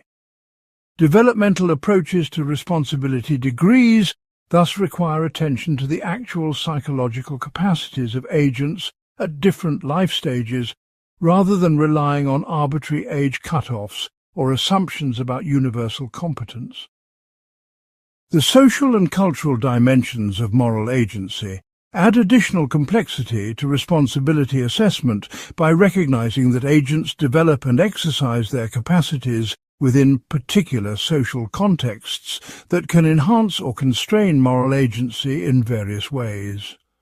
Agents raised in extremely deprived environments may have reduced opportunities to develop full moral capacities, while those with access to excellent education and social support may have enhanced capacities for moral reasoning and behavior. Cultural differences in moral frameworks and social expectations may also affect responsibility assessment when agents from different backgrounds encounter moral conflicts or cross-cultural situations. However, cultural relativist approaches that eliminate universal standards of responsibility threaten to undermine the possibility of moral evaluation across different societies and contexts. The challenge lies in recognizing legitimate cultural variation while maintaining some universal core of moral agency that can ground cross-cultural moral assessment. Mental health conditions present particularly complex cases for degrees of responsibility because they can affect different aspects of moral agency in different ways and to different degrees. Major depression might primarily impair motivation and energy while leaving moral reasoning largely intact, suggesting that responsibility should be reduced but not eliminated for actions involving neglect of duties or withdrawal from relationships. Bipolar disorder during manic episodes might impair judgment and impulse control while enhancing confidence and energy, creating complex patterns of enhanced and diminished capacity that require careful individual assessment. Personality disorders may involve stable patterns of thinking and behavior that affect moral agency in ways that are difficult to categorize as either voluntary or involuntary. These conditions challenge simple distinctions between responsible and non-responsible behavior while requiring more nuanced approaches that consider the specific ways that mental health affects individual moral agency. The practical implementation of degrees theories faces significant challenges in developing reliable methods for assessing and comparing different levels of responsibility across diverse cases and contexts. Legal systems must translate philosophical insights about degrees of responsibility into practical procedures for sentencing, while educational institutions must apply similar insights to disciplinary policies and moral education. Mental health professionals and social workers must assess responsibility degrees in clinical and social service contexts where accurate evaluation can significantly impact treatment decisions and client outcomes. These practical applications require developing assessment tools and training procedures that can reliably identify relevant factors and translate them into appropriate modifications of standard responsibility practices. Degrees theories also raise important questions about the aggregation and comparison of different factors that might enhance or diminish responsibility in individual cases. How should severe mental illness be weighed against voluntary intoxication when both contribute to harmful behavior? How should exceptional stress be balanced against special training or professional obligations that might increase responsibility expectations? These questions suggest that degrees of responsibility may not always reduce to simple numerical scales, but may require more complex qualitative judgments that consider the interaction between different factors affecting moral agency. The development of principled approaches to such complex cases remains an ongoing challenge for degrees theories of moral responsibility. Recent empirical research in psychology and neuroscience has provided new insights into the factors that affect moral agency and the development of moral capacities throughout the lifespan. Studies of moral development, cognitive control, emotional regulation, and social cognition offer increasingly detailed pictures of how moral agency emerges and can be impaired by various psychological and biological factors. This research provides empirical grounding for philosophical theories of degrees, while also revealing the complexity and variability of moral agency across individuals and contexts. The integration of philosophical analysis with empirical research on moral psychology promises to yield more accurate and practical approaches to assessing degrees of moral responsibility in diverse real-world contexts. Part 10. Punishment, Desert, and Forward-Looking Justifications. The justification of punishment represents one of the most practically urgent applications of theories about moral responsibility, since criminal justice systems around the world regularly impose severe deprivations of liberty, resources, and even life based on judgments about what wrongdoers deserve or what consequences will best serve social goals. Traditional retributivist theories argue that punishment is justified when wrongdoers deserve to suffer for their crimes, making punishment a matter of giving people what they have earned through their wrongful actions, rather than a tool for achieving beneficial consequences. This approach faces immediate challenges from hard determinist arguments that no one ultimately deserves punishment, because no one has ultimate control over their actions, as well as from practical concerns about whether desert-based punishment actually serves important social functions. Alternative consequentialist approaches justify punishment based on its effects in deterring future crime, incapacitating dangerous individuals, or rehabilitating offenders, but these approaches face their own challenges in explaining why punishment rather than other interventions is the appropriate response to wrongdoing.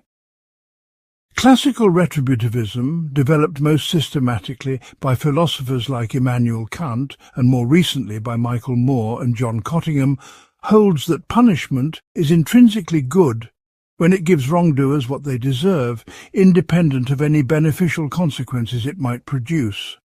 According to this view, the moral universe contains a kind of imbalance or debt created by wrongdoing that can only be rectified by imposing appropriate suffering on the wrongdoer. Kant argued that failing to punish criminals treats them as less than fully human by denying their status as responsible moral agents capable of earning punishment through their choices. The retributivist approach thus connects punishment directly to respect for human dignity and moral agency, arguing that both victims and offenders have rights to see justice done through appropriate punishment, regardless of its consequences for crime prevention or social welfare. Contemporary retributivists have developed more sophisticated versions that address various objections, while preserving the core insight that punishment can be intrinsically deserved rather than merely instrumentally valuable. Desert-based theories focus on the idea that wrongdoers forfeit certain rights or claims through their criminal actions, creating moral permission, or even obligation for society to impose burdens on them that would otherwise be impermissible. Fair play theories argue that criminals gain unfair advantages over law-abiding citizens by violating social rules that others follow, and that punishment restores fairness by removing these advantages or imposing compensating burdens. Expressive theories contend that punishment communicates important social messages about the wrongfulness of criminal behavior and the value of victims, serving essential functions in maintaining moral order and social solidarity. These approaches attempt to preserve retributivist insights while addressing concerns about the metaphysical commitments and practical implications of purely desert-based punishment. The challenge of moral luck creates particularly acute problems for retributivist theories, because punishment often depends heavily on factors beyond the offender's control. Two equally reckless drivers who engage in identical behaviour may face vastly different penalties depending on whether their actions happen to result in serious injury or death. The unlucky driver who strikes a pedestrian receives much harsher punishment than the equally negligent driver who completes the same journey without incident. Yet the difference in their moral desert seems minimal compared to the difference in legal consequences.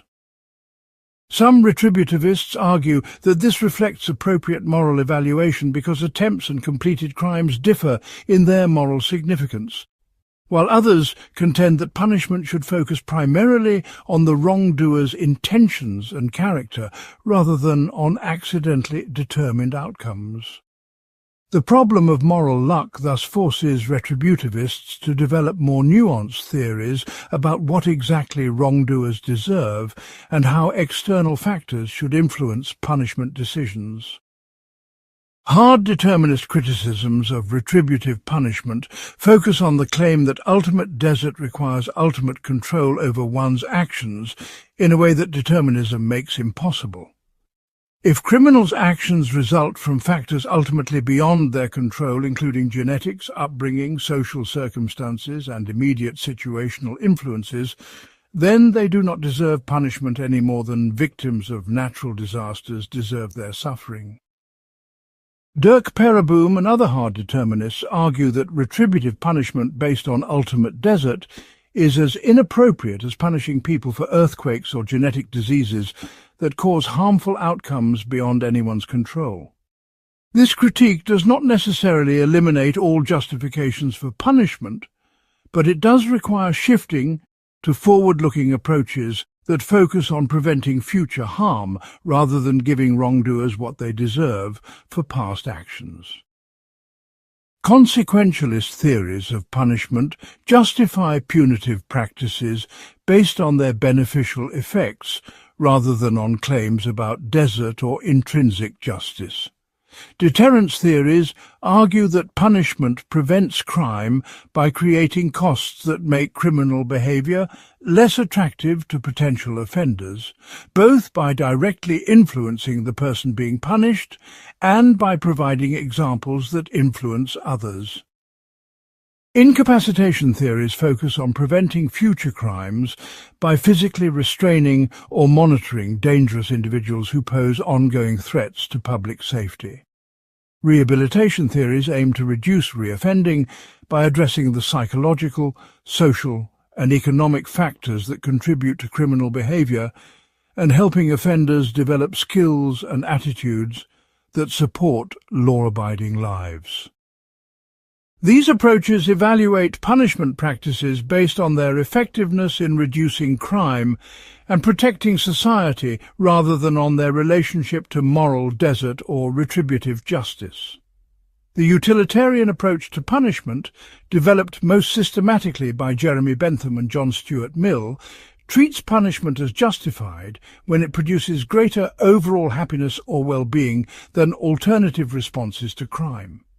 This requires weighing the suffering imposed on offenders against the benefits achieved through crime prevention, victim satisfaction, and social security. Utilitarian theories can potentially justify very harsh punishments if they effectively deter serious crimes, but they can also require abandoning punishment altogether if alternative interventions would achieve better outcomes at lower social costs. The approach faces challenges in explaining why punishment, rather than other forms of behaviour modification, should be the preferred response to crime, and in addressing concerns about the rights of both offenders and potential victims. Contemporary philosophers have developed hybrid theories that attempt to combine retributivist and consequentialist insights while avoiding the problems that affect pure versions of either approach. Limiting retributivism holds that desert sets upper bounds on permissible punishment, while consequences determine appropriate punishment within those bounds. According to this view, wrongdoers can deserve up to a certain level of punishment for their crimes, but society should impose only as much punishment as necessary to achieve important social goals, like deterrence and incapacitation. This approach preserves retributivist concerns about not punishing people more than they deserve, while allowing consequentialist considerations to determine actual punishment levels based on their effectiveness in preventing crime.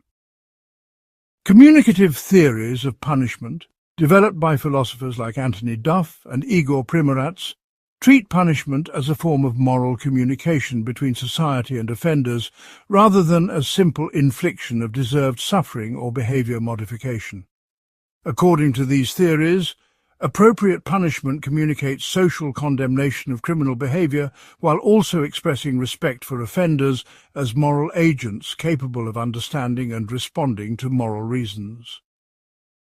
The goal is not merely to make offenders suffer or to modify their behaviour through incentives, but to engage them in moral dialogue that may lead to recognition of wrongdoing, acceptance of responsibility, and genuine moral reform.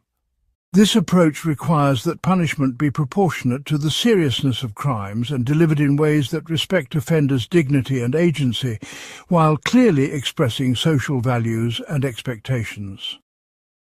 Restorative justice approaches represent a significant departure from traditional punishment models by focusing primarily on repairing harm and restoring relationships rather than on inflicting suffering or modifying behaviour. These approaches bring together victims, offenders and community members to discuss the impact of crimes and develop agreements about how to address harm and prevent future wrongdoing. Restorative practices may include apologies, restitution, community service, and other measures designed to acknowledge wrongdoing while promoting healing and reconciliation. The approach emphasizes accountability and responsibility without necessarily requiring punishment in the traditional sense of intended suffering, making it potentially compatible with hard determinist critiques of retributive justice. The practical implementation of different punishment theories faces significant challenges in developing institutional arrangements that effectively serve the goals identified by philosophical analysis. Deterrence-based approaches require empirical research to determine which punishments actually prevent crime most effectively, while rehabilitation approaches need evidence-based programs that successfully reduce reoffending rates. Restorative justice practices must be adapted to different types of crimes and cultural contexts, while maintaining focus on victim needs and community healing. These practical considerations suggest that philosophical theories of punishment must be integrated with empirical research on criminal behaviour, victim experiences, and institutional effectiveness to develop policies that serve both moral and practical goals. The globalization of criminal justice and increasing international cooperation in addressing crime have also raised questions about whether different societies should adopt similar approaches to punishment, or whether cultural variation in punishment practices is legitimate and desirable. Some practices that seem appropriate in one cultural context may violate human rights standards or seem inappropriate in other contexts, requiring careful consideration of universal and relative elements in punishment theory and practice.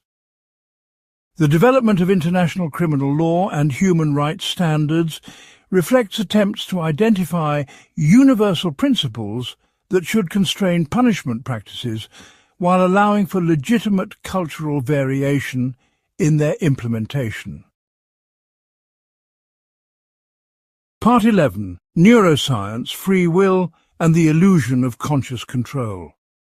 The emergence of sophisticated neuroscientific methods for studying human decision-making has provided unprecedented insights into the biological mechanisms underlying moral choice, while simultaneously challenging traditional assumptions about the nature and efficacy of conscious will. Beginning with Benjamin Libert's pioneering experiments in the 1980s, neuroscientists have accumulated evidence suggesting that many actions are initiated by unconscious brain processes that occur several hundred milliseconds before people report being aware of their intention to act. These findings raise profound questions about the relationship between conscious experience and behavioral control, potentially undermining common assumptions about the causal efficacy of conscious deliberation and choice that underlie many theories of moral responsibility.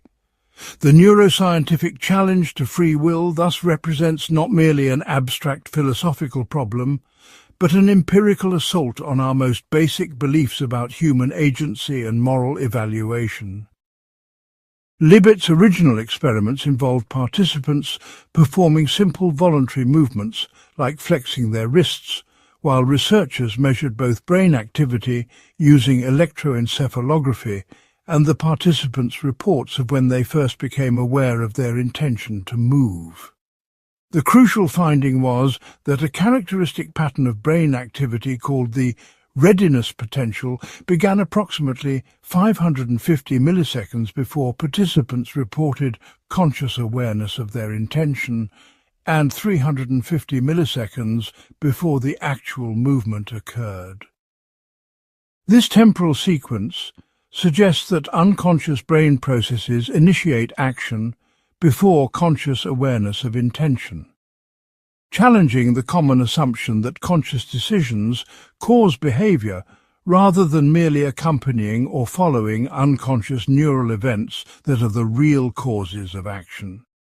Libet himself proposed that conscious will might retain a veto function that could inhibit actions initiated unconsciously, but subsequent research has questioned whether even this limited role for consciousness is supported by the empirical evidence. Contemporary neuroscientists, using more sophisticated brain imaging techniques, have extended Libet's findings to more complex decisions and longer time periods, strengthening the challenge to conscious control. John Dillon Haynes and colleagues have used functional magnetic resonance imaging to predict participants' decisions in simple choice tasks up to 10 seconds before the participants report making conscious decisions. These studies suggest that the brain activity patterns that determine choices are established well before conscious awareness occurs, leaving little room for conscious deliberation to influence outcomes. While these experiments typically involve relatively arbitrary decisions with little moral significance, they raise important questions about whether similar unconscious determination might characterize more complex moral choices that seem to involve extensive conscious deliberation.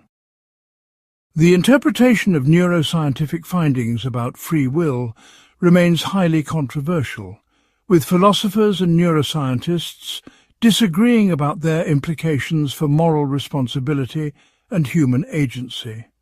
Some researchers, like Michael Gazzaniga, argue that the evidence strongly supports the conclusion that free will is an illusion, and that conscious experience represents a post hoc narrative construction rather than genuine causal control over behavior.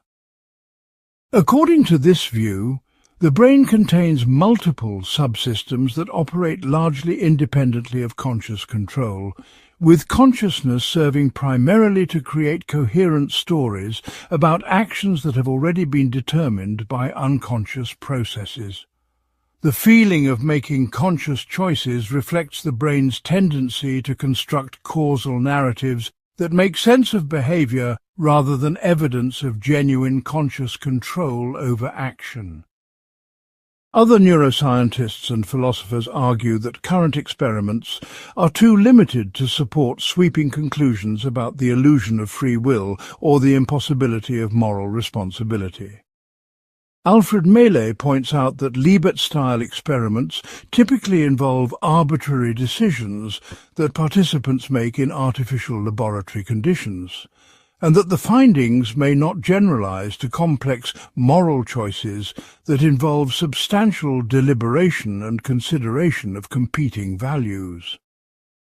The difference between flexing one's wrist at a random moment and deciding whether to help someone in need may be sufficiently great that the unconscious initiation found in simple motor tasks tells us little about the neural basis of morally significant choices.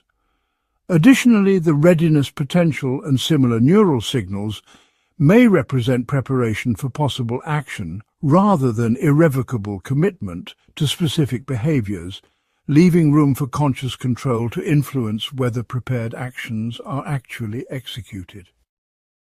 The philosophical implications of neuroscientific findings depend heavily on controversial assumptions about the relationship between conscious experience and moral agency that the empirical evidence cannot directly resolve.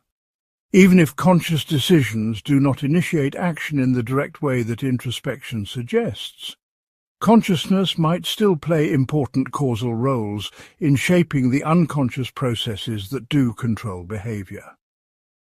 Conscious reflection on moral principles, deliberation about consequences, and emotional responses to moral scenarios may influence the development of unconscious decision-making systems in ways that preserve meaningful moral agency, even if moment-to-moment conscious control is more limited than commonly assumed.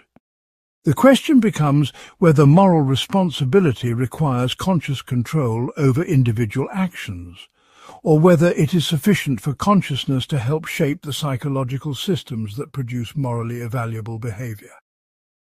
Recent research on cognitive control and executive function has revealed complex interactions between conscious and unconscious processes that complicate simple interpretations of neuroscientific findings about free will. Studies suggest that consciousness plays important roles in monitoring ongoing behavior, detecting conflicts between competing response tendencies, and recruiting additional cognitive resources when situations require effortful control. While consciousness may not directly initiate every action, it appears to serve crucial regulatory functions that can modulate and redirect behavior based on goals, values, and situational demands.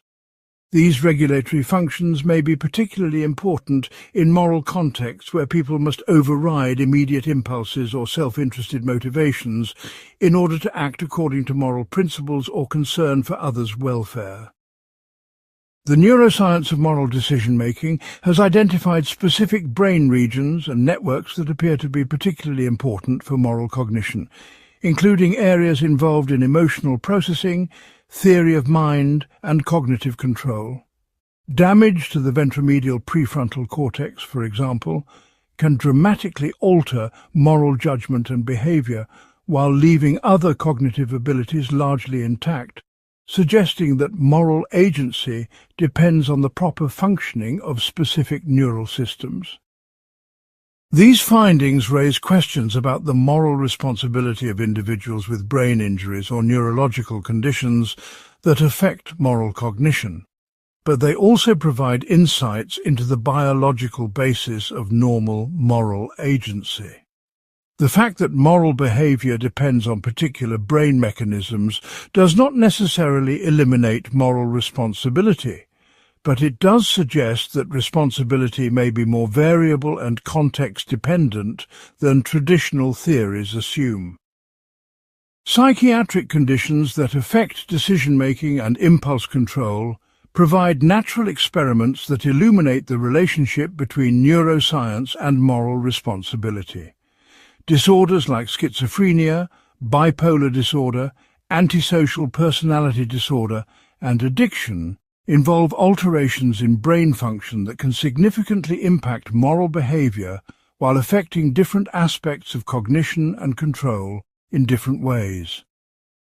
Some conditions primarily affect the ability to understand social and moral considerations, while others mainly impair the capacity to regulate behavior according to moral judgments. The variety of ways that brain dysfunction can affect moral agency suggests that moral responsibility may be best understood as depending on multiple separable capacities rather than on a single unified faculty of free will. The development of new neurotechnologies raises unprecedented questions about the relationship between brain intervention and moral responsibility. Deep brain stimulation, transcranial magnetic stimulation, and pharmaceutical interventions can alter mood, cognition, and behavior in ways that may affect moral agency, while potentially offering treatments for conditions that impair moral functioning. If such interventions can enhance moral behavior by improving emotional regulation or cognitive control, do they increase moral responsibility by improving moral capacity, or do they decrease responsibility by making moral behavior less authentic?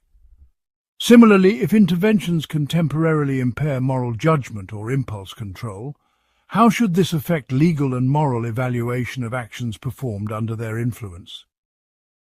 The implications of neuroscientific findings for legal and social policy remain hotly debated among scholars, practitioners, and policymakers. Some argue that evidence for the limited role of conscious control should lead to fundamental reforms in criminal justice systems that focus more on rehabilitation and public safety rather than on retributive punishment based on desert. Others contend that neuroscientific findings are not sufficiently developed or relevant to justify major changes in legal practices that have evolved to serve important social functions beyond simply tracking ultimate moral desert. The challenge lies in developing appropriate ways to integrate growing neuroscientific knowledge with legal and moral practices while avoiding both premature adoption of untested conclusions and stubborn resistance to genuine insights about human behavior. The future of neuroscientific research on free will and moral responsibility will likely involve increasingly sophisticated methods for studying real-world moral decisions rather than artificial laboratory tasks. Virtual reality environments, mobile brain imaging and other emerging technologies may allow researchers to study moral cognition in more naturalistic settings while maintaining experimental control and measurement precision. Integration of neuroscientific methods with other approaches, including behavioral economics, social psychology, and computational modeling, promises to yield increasingly comprehensive understanding of the mechanisms underlying moral agency and responsibility. These developments will continue to inform philosophical debates while raising new questions about the nature of moral agency in an age of advancing scientific understanding of the human brain. Part 12. Collective Responsibility and Group Agency.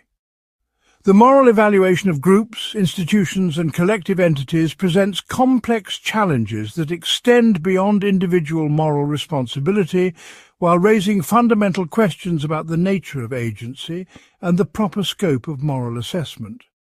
When corporations engage in environmentally destructive practices, governments implement unjust policies, or social movements promote harmful ideologies, we routinely hold these collective entities responsible in ways that seem to go beyond simply aggregating the responsibility of individual members.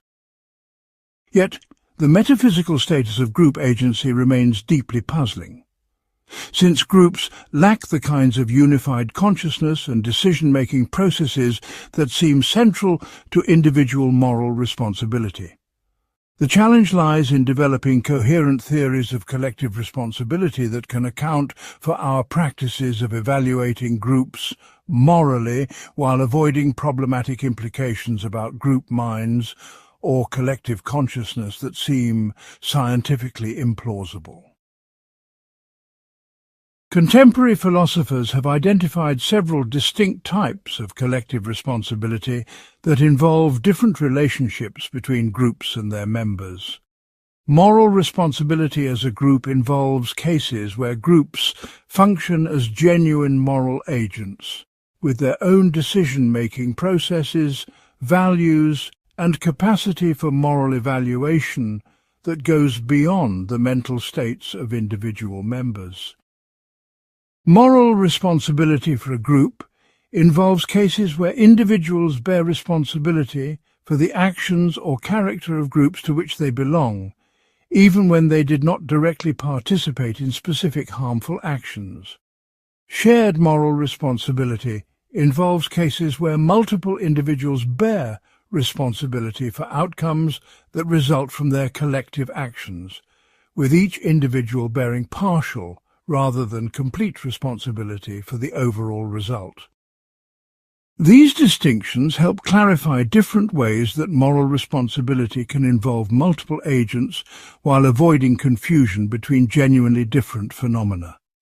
The possibility of genuine group agency depends on groups developing organized decision-making structures, shared values and goals, and institutional mechanisms that allow them to function as unified agents rather than mere collections of individuals.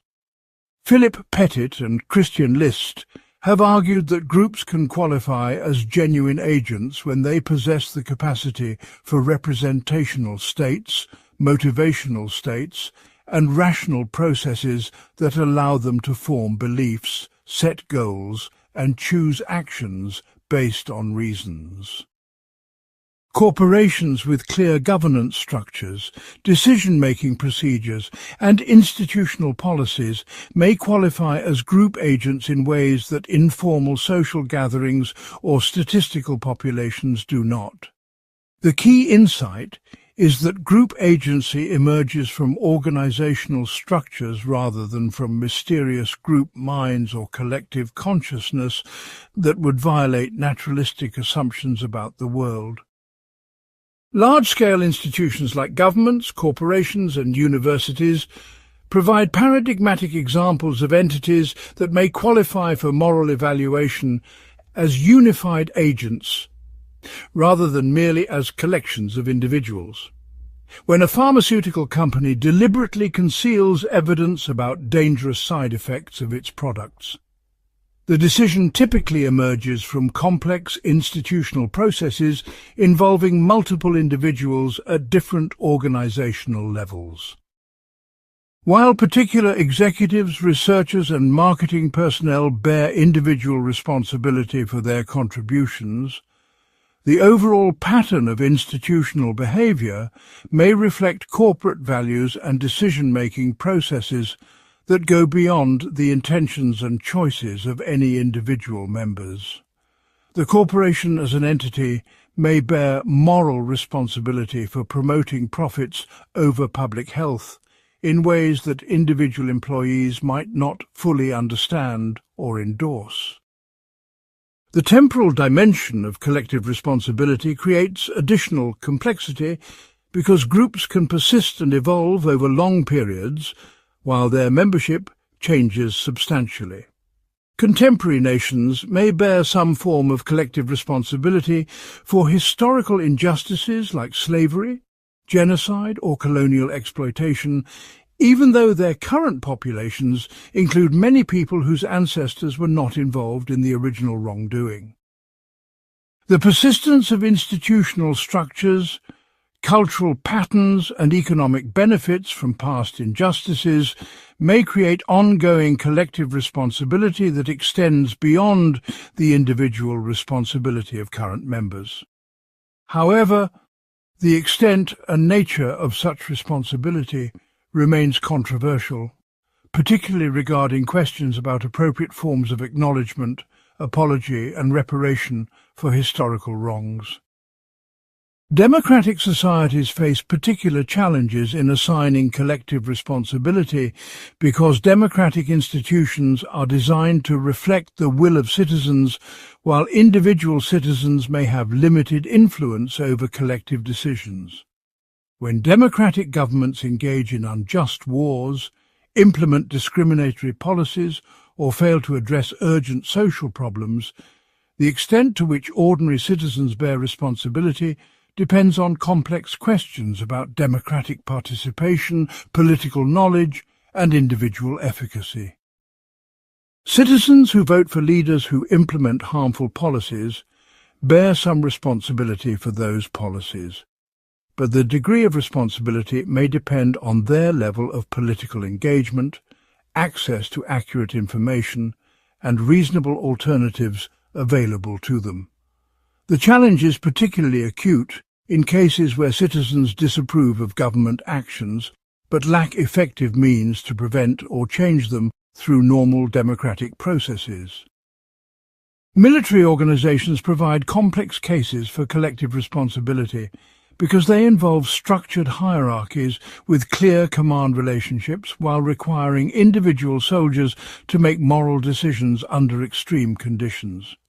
When military units commit war crimes or engage in other forms of wrongdoing, responsibility may be distributed among commanding officers who give orders, individual soldiers who carry them out, and institutional structures that train and deploy military personnel.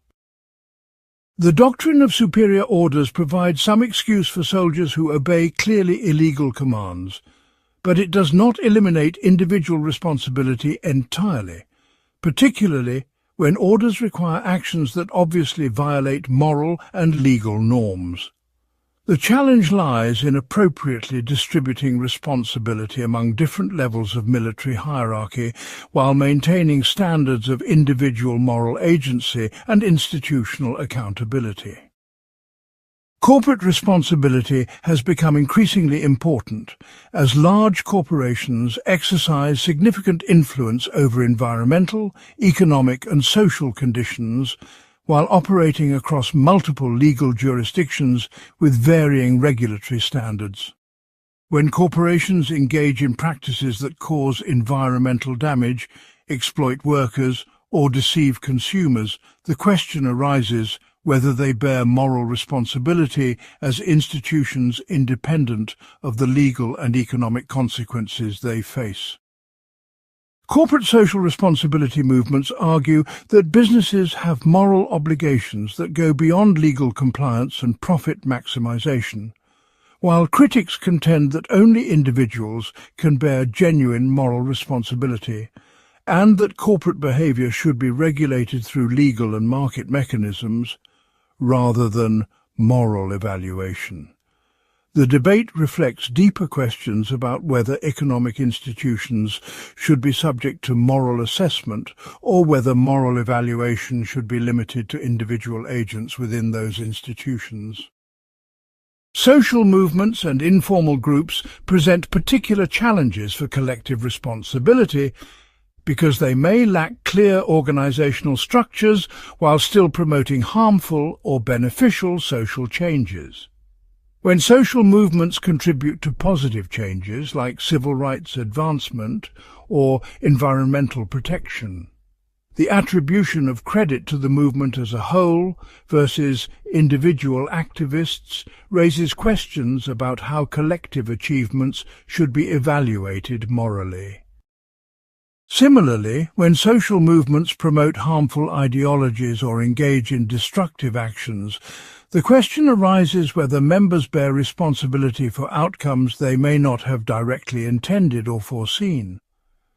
The loosely organized nature of many social movements complicates responsibility attribution, while the significant social impact of such movements makes moral evaluation practically important.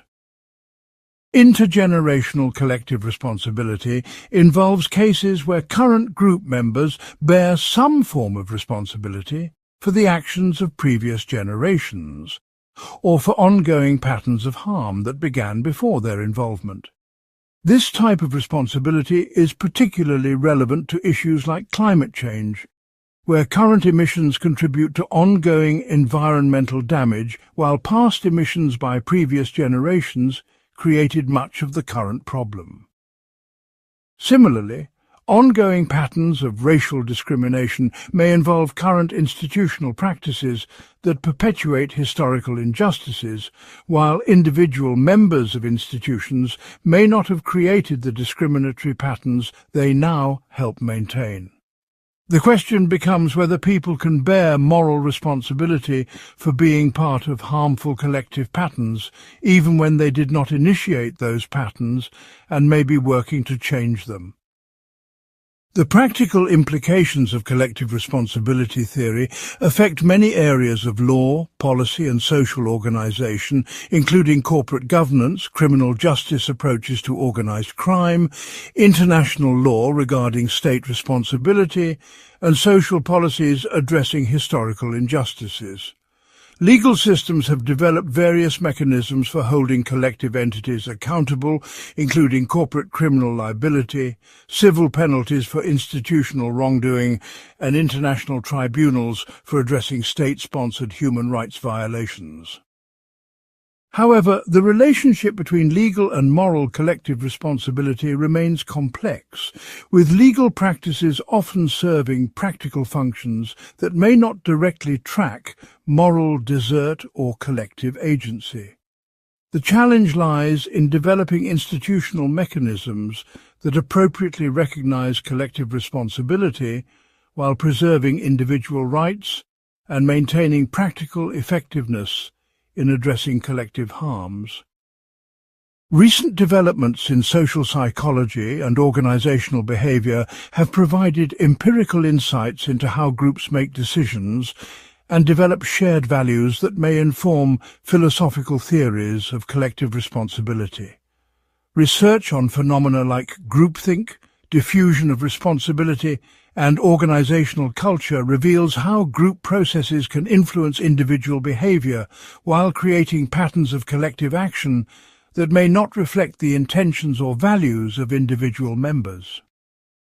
These findings suggest that collective responsibility may emerge from complex interactions between individual psychology and social structures rather than from simple aggregation of individual choices or from mysterious group minds. The integration of philosophical analysis with empirical research on group behavior promises to yield more accurate and practically useful theories of collective moral responsibility. Part 13. Cross-cultural perspectives on responsibility and agency. The study of moral responsibility across different cultural traditions reveals striking variations in how societies understand human agency, moral evaluation, and the proper scope of praise and blame, challenging assumptions about the universality of Western philosophical approaches while providing insights into alternative ways of conceptualizing moral life. Eastern philosophical traditions, including Buddhism, Hinduism, Confucianism and Taoism, have developed sophisticated theories of moral responsibility that often emphasize different aspects of human nature and social relationships than those prominent in Western thought. These traditions may focus more heavily on character development, social harmony, karmic consequences, or contextual factors in moral evaluation, while placing less emphasis on individual autonomy and ultimate desert that characterize many Western approaches. The exploration of cross-cultural perspectives on responsibility thus serves not only to broaden our understanding of human moral diversity, but also to illuminate assumptions and limitations in dominant philosophical frameworks that may not be universal or necessary features of moral thinking. Buddhist philosophy offers a particularly sophisticated analysis of moral responsibility that challenges Western assumptions about the nature of personal identity and individual agency. The Buddhist doctrine of anatta, or no-self, holds that what we conventionally regard as persons are actually collections of impermanent physical and mental processes with no enduring substantial core that could serve as the ultimate subject of moral evaluation. This view suggests that moral responsibility cannot be grounded in the actions of persistent individual agents because no such agents exist in ultimate reality. However, Buddhist ethics maintains robust practices of moral evaluation based on the consequences of actions for suffering and liberation, suggesting that moral responsibility may be compatible with metaphysical views that reject substantial personal identity over time. The Buddhist approach thus provides a model for maintaining moral practices while rejecting metaphysical assumptions about agency that many Western philosophers consider necessary for responsibility.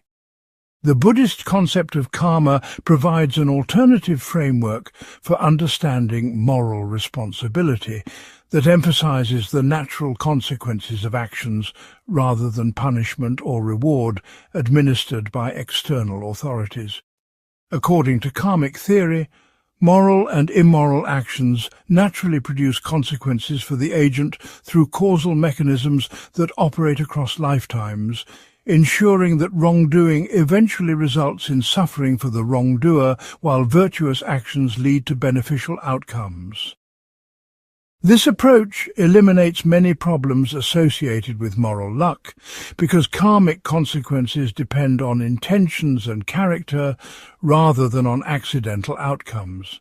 And it addresses concerns about ultimate desert by providing mechanisms through which people can be considered ultimately responsible for their circumstances across multiple lifetimes. However, karmic theory faces its own challenges, including questions about the empirical plausibility of rebirth and the apparent unfairness of current suffering being attributed to past life actions that cannot be remembered or verified. Confucian philosophy emphasizes social relationships and role-based obligations in ways that provide alternatives to Western individualistic approaches to moral responsibility. Rather than focusing primarily on individual autonomy and personal desert, Confucian ethics emphasizes the development of virtue through fulfilling social roles and maintaining harmonious relationships within families, communities, and political institutions. Moral evaluation focuses heavily on whether people appropriately fulfill their obligations as parents, children, citizens, and social members, rather than on whether they possess ultimate control over their actions. This approach suggests that moral responsibility may be primarily social and relational, rather than metaphysical and individual, with people bearing responsibility for maintaining their relationships and social positions, rather than for being ultimate authors of their actions. The Confucian emphasis on moral education and character development also provides resources for understanding responsibility as gradually acquired through social interaction rather than as an inherent property of rational agents. Islamic philosophy has developed sophisticated discussions of moral responsibility that address many of the same issues prominent in Western thought while incorporating distinctive theological and metaphysical commitments.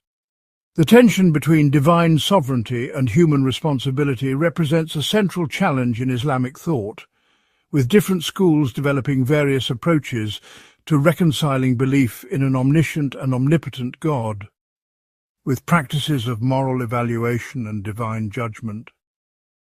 Some Islamic philosophers have developed compatibilist theories that allow human responsibility to coexist with divine determination, while others have embraced more libertarian approaches that limit divine control in order to preserve human freedom. The rich tradition of Islamic legal and ethical thought provides detailed analyses of factors that can increase or diminish moral responsibility, including mental illness, coercion, ignorance, and social pressure that parallel but sometimes differ from Western approaches to similar issues. African philosophical traditions offer distinctive perspectives on moral responsibility that emphasize communal values and collective identity in ways that challenge individualistic assumptions common in Western thought.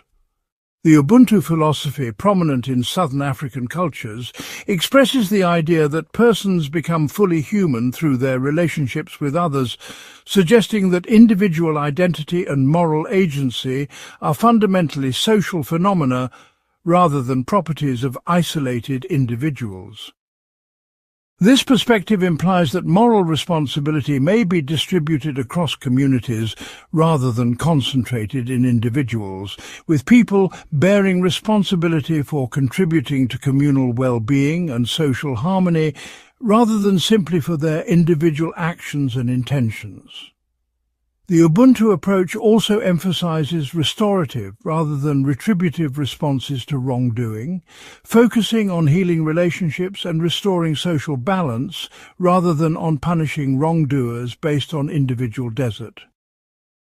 Indigenous philosophical traditions from various parts of the world often emphasize the interconnectedness of human beings with natural environments and non-human entities in ways that expand the scope of moral consideration and responsibility.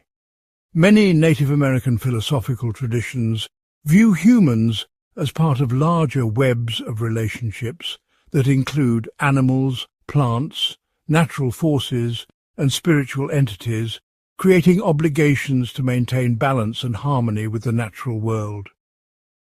This perspective may extend moral responsibility beyond actions affecting other humans to include environmental stewardship and respect for non-human life in ways that are not prominent in traditional Western moral philosophy. The emphasis on long-term consequences and intergenerational responsibility in many indigenous traditions also provides resources for addressing contemporary environmental and social challenges that require thinking beyond immediate individual interests. Contemporary philosophical engagement with non-Western traditions has revealed both significant differences and surprising convergences in how different cultures approach questions of moral responsibility. While the specific metaphysical commitments and practical applications vary substantially across traditions, most cultures maintain some form of moral evaluation and accountability practices, suggesting that moral responsibility in some form may be a universal feature of human social life. However, the variations in how responsibility is understood and applied suggest that many features of Western approaches that philosophers have considered necessary or obvious may be culturally specific and potentially dispensable. This cross-cultural perspective encourages philosophical humility and openness to alternative approaches while providing resources for developing more inclusive and culturally sensitive theories of moral responsibility. The globalization of moral and legal practices has created new challenges and opportunities for integrating insights from different cultural traditions while maintaining respect for cultural diversity and local autonomy. International human rights frameworks attempt to identify universal moral principles while allowing for cultural variation in their implementation. But this approach faces ongoing challenges in balancing universality with cultural sensitivity. Similarly, international criminal law must develop approaches to individual and collective responsibility that can function across different legal and cultural systems while maintaining legitimacy and effectiveness. The cross-cultural study of moral responsibility thus has practical implications for developing more inclusive and culturally responsive approaches to global moral and legal challenges. Empirical research in cultural psychology and anthropology has provided increasing evidence for both universal and culturally variable aspects of moral cognition and responsibility attribution. Studies suggest that some basic moral intuitions about harm, fairness, and reciprocity may be universal features of human psychology, while more complex aspects of moral reasoning and responsibility attribution show significant cultural variation. This research supports philosophical approaches that recognize both universal and culturally relative dimensions of moral responsibility, while providing empirical grounding for theoretical debates about the nature and scope of moral evaluation. The integration of philosophical analysis with empirical research on cultural variation promises to yield more accurate and comprehensive understanding of moral responsibility as both a universal human phenomenon and a culturally variable social practice. The encounter with diverse cultural approaches to moral responsibility also raises important questions about philosophical methodology and the proper relationship between descriptive and normative approaches to moral theorizing.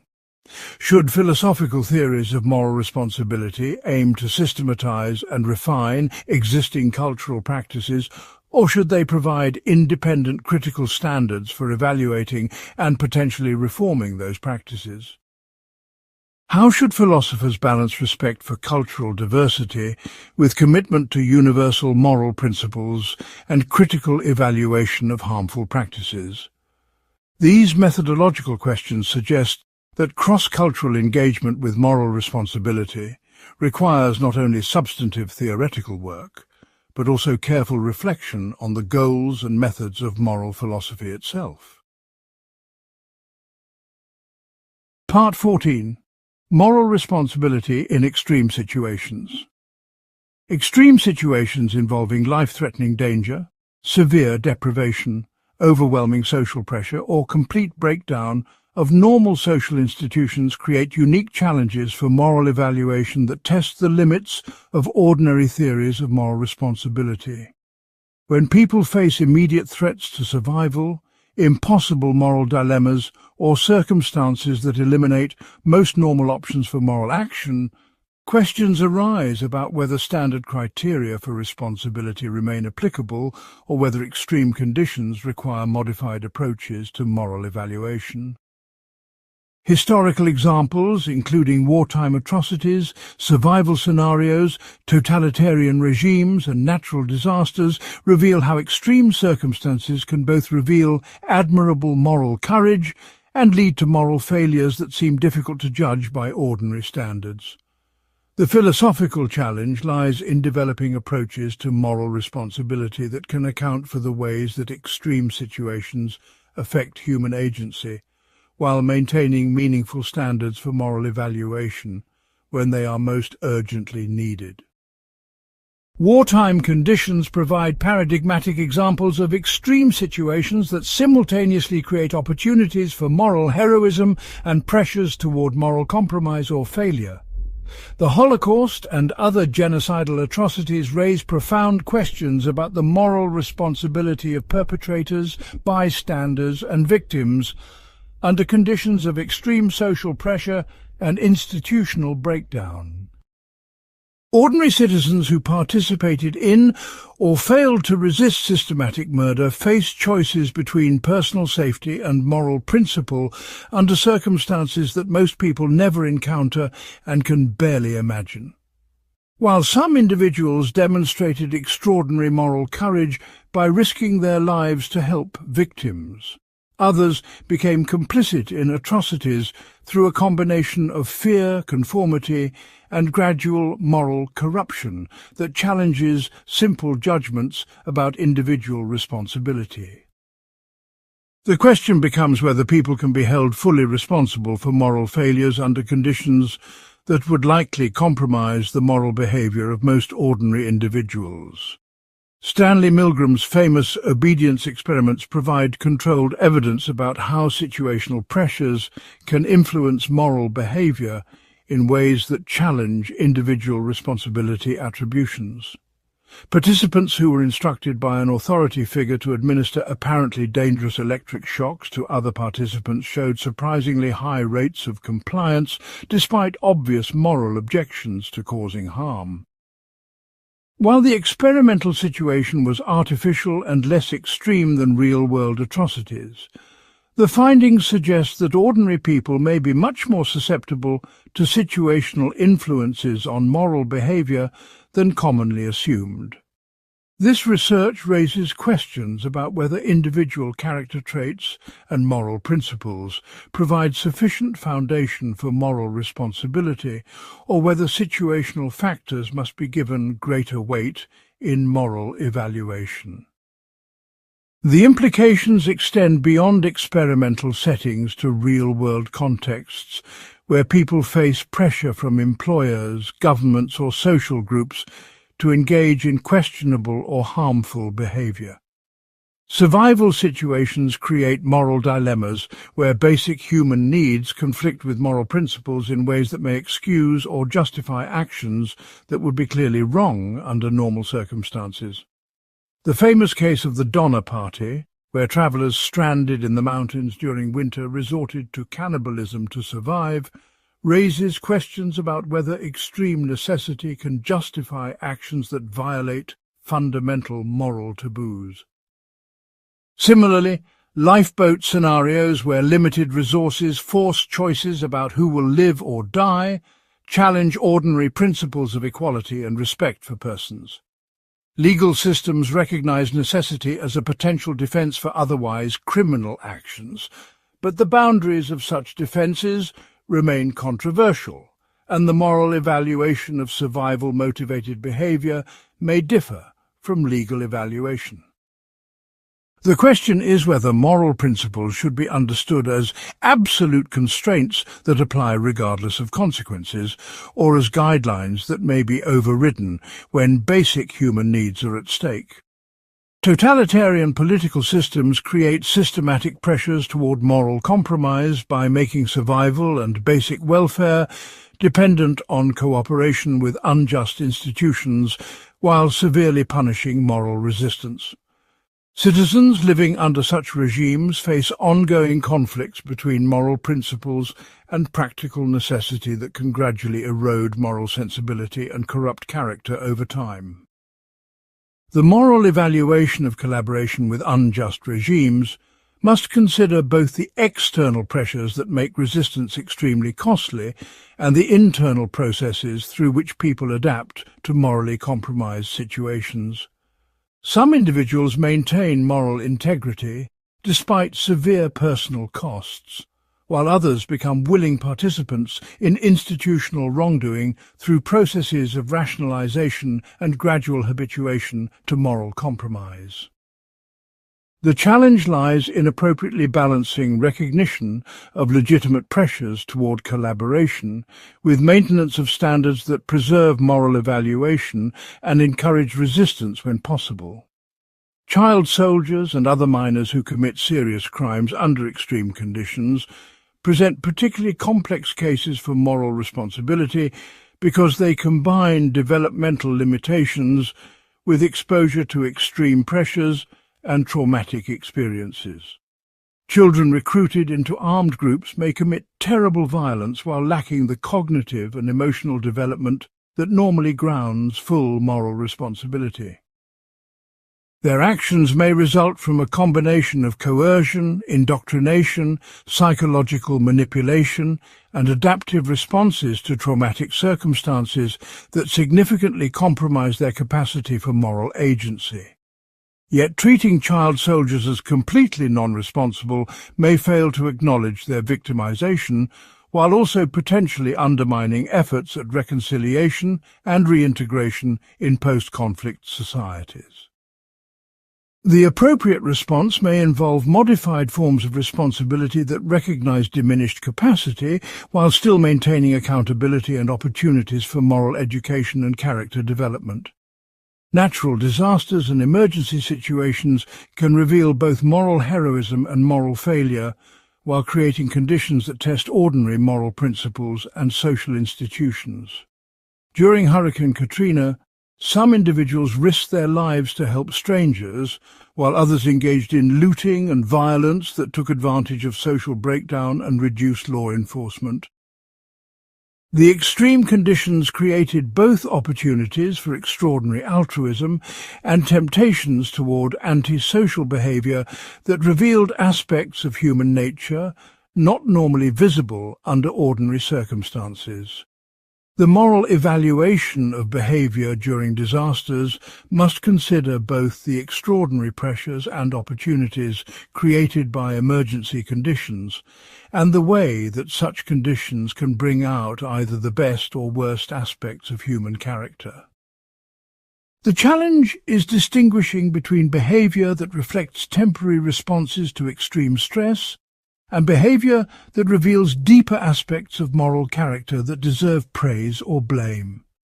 Medical triage situations create moral dilemmas where healthcare providers must make life and death decisions under conditions of limited resources and extreme time pressure. During pandemic conditions or mass casualty events, medical professionals may be forced to choose which patients receive life-saving treatment based on factors like likelihood of survival, remaining life expectancy, and social utility. These decisions involve life and death consequences, while requiring rapid judgments based on incomplete information under conditions of extreme stress and emotional pressure. The moral evaluation of triage decisions must consider both the impossible nature of the choices involved and the professional obligations and training that should guide medical decision-making under extreme conditions. The development of ethical guidelines for triage situations represents an attempt to provide moral framework for decisions that must be made under conditions that eliminate ideal moral solutions. Extreme poverty and social deprivation create ongoing conditions that may compromise moral agency by limiting options and creating pressures toward behavior that would be clearly wrong under conditions of greater security and opportunity.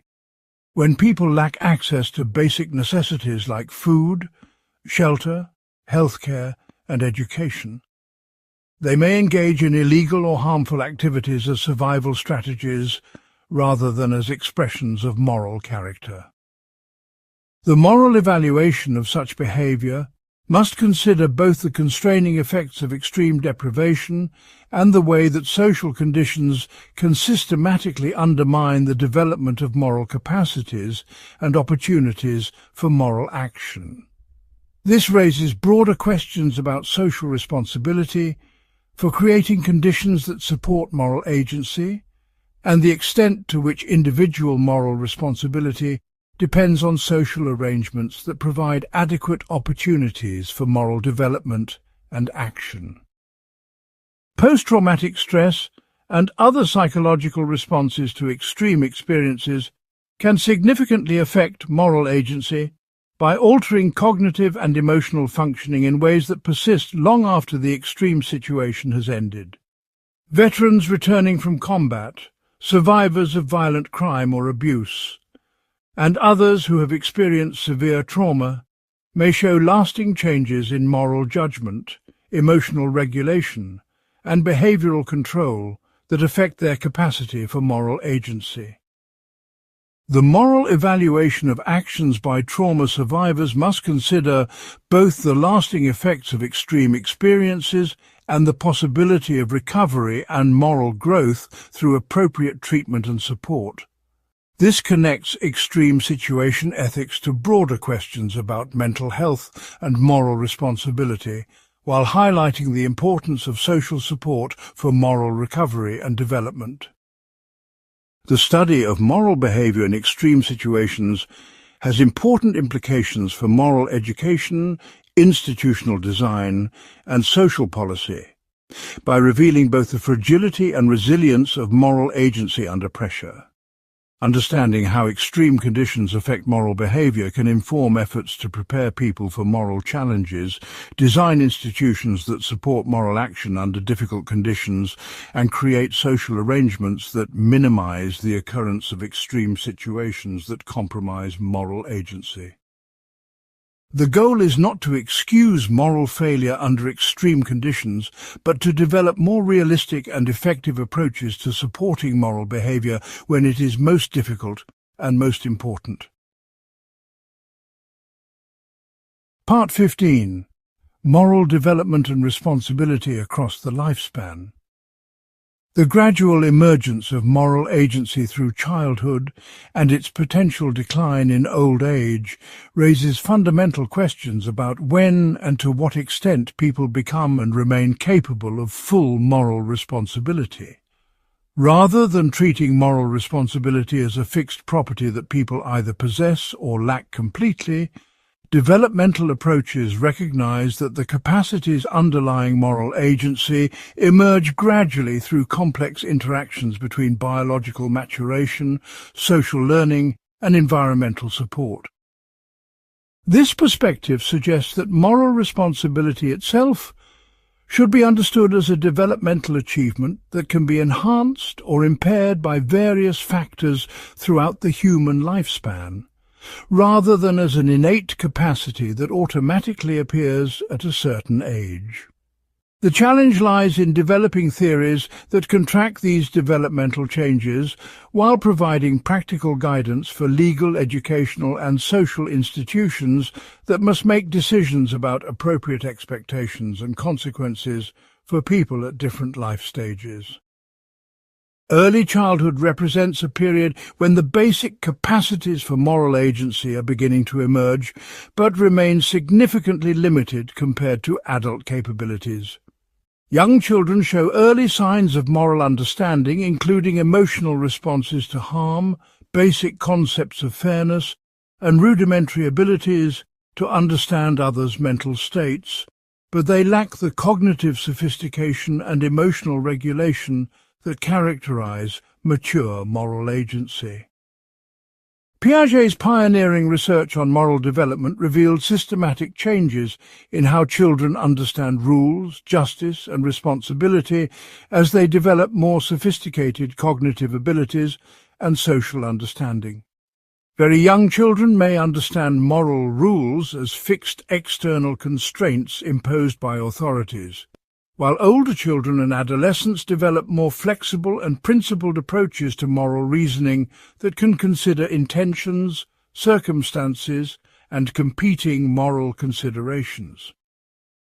These developmental changes suggest that moral responsibility should be calibrated to children's actual capacities rather than treating them as either fully responsible or completely non-responsible.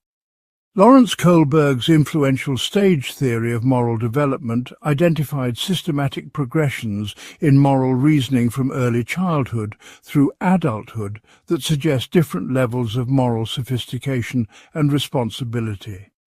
According to Kohlberg, moral reasoning develops through stages from pre-conventional morality, focused on avoiding punishment and gaining rewards, through conventional morality focused on social approval and rule-following, to post-conventional morality based on universal ethical principles.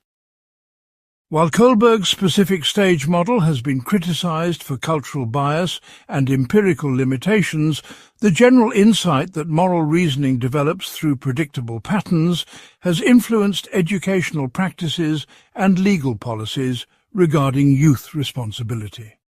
The theory suggests that young people may be capable of moral reasoning and responsibility at their developmental level while not yet possessing the sophisticated moral capacities that characterize fully mature moral agency.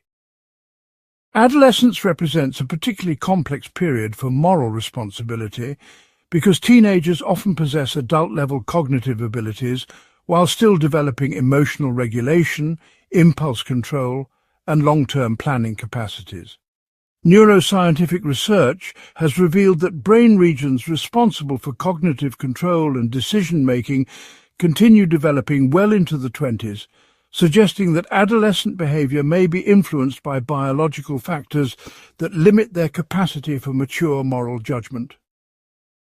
Yet adolescents are clearly capable of sophisticated moral reasoning and often demonstrate strong moral commitments and principled behavior that rivals or exceeds adult performance. The challenge lies in recognizing both the genuine moral capacities that adolescents possess and the developmental limitations that may affect their behavior in emotionally charged or socially pressured situations. Legal systems have struggled with this complexity by developing separate juvenile justice systems that recognize diminished responsibility while maintaining accountability for serious wrongdoing. The development of moral emotions like guilt, shame, empathy, and moral anger represents another crucial dimension of moral development that affects the capacity for moral responsibility.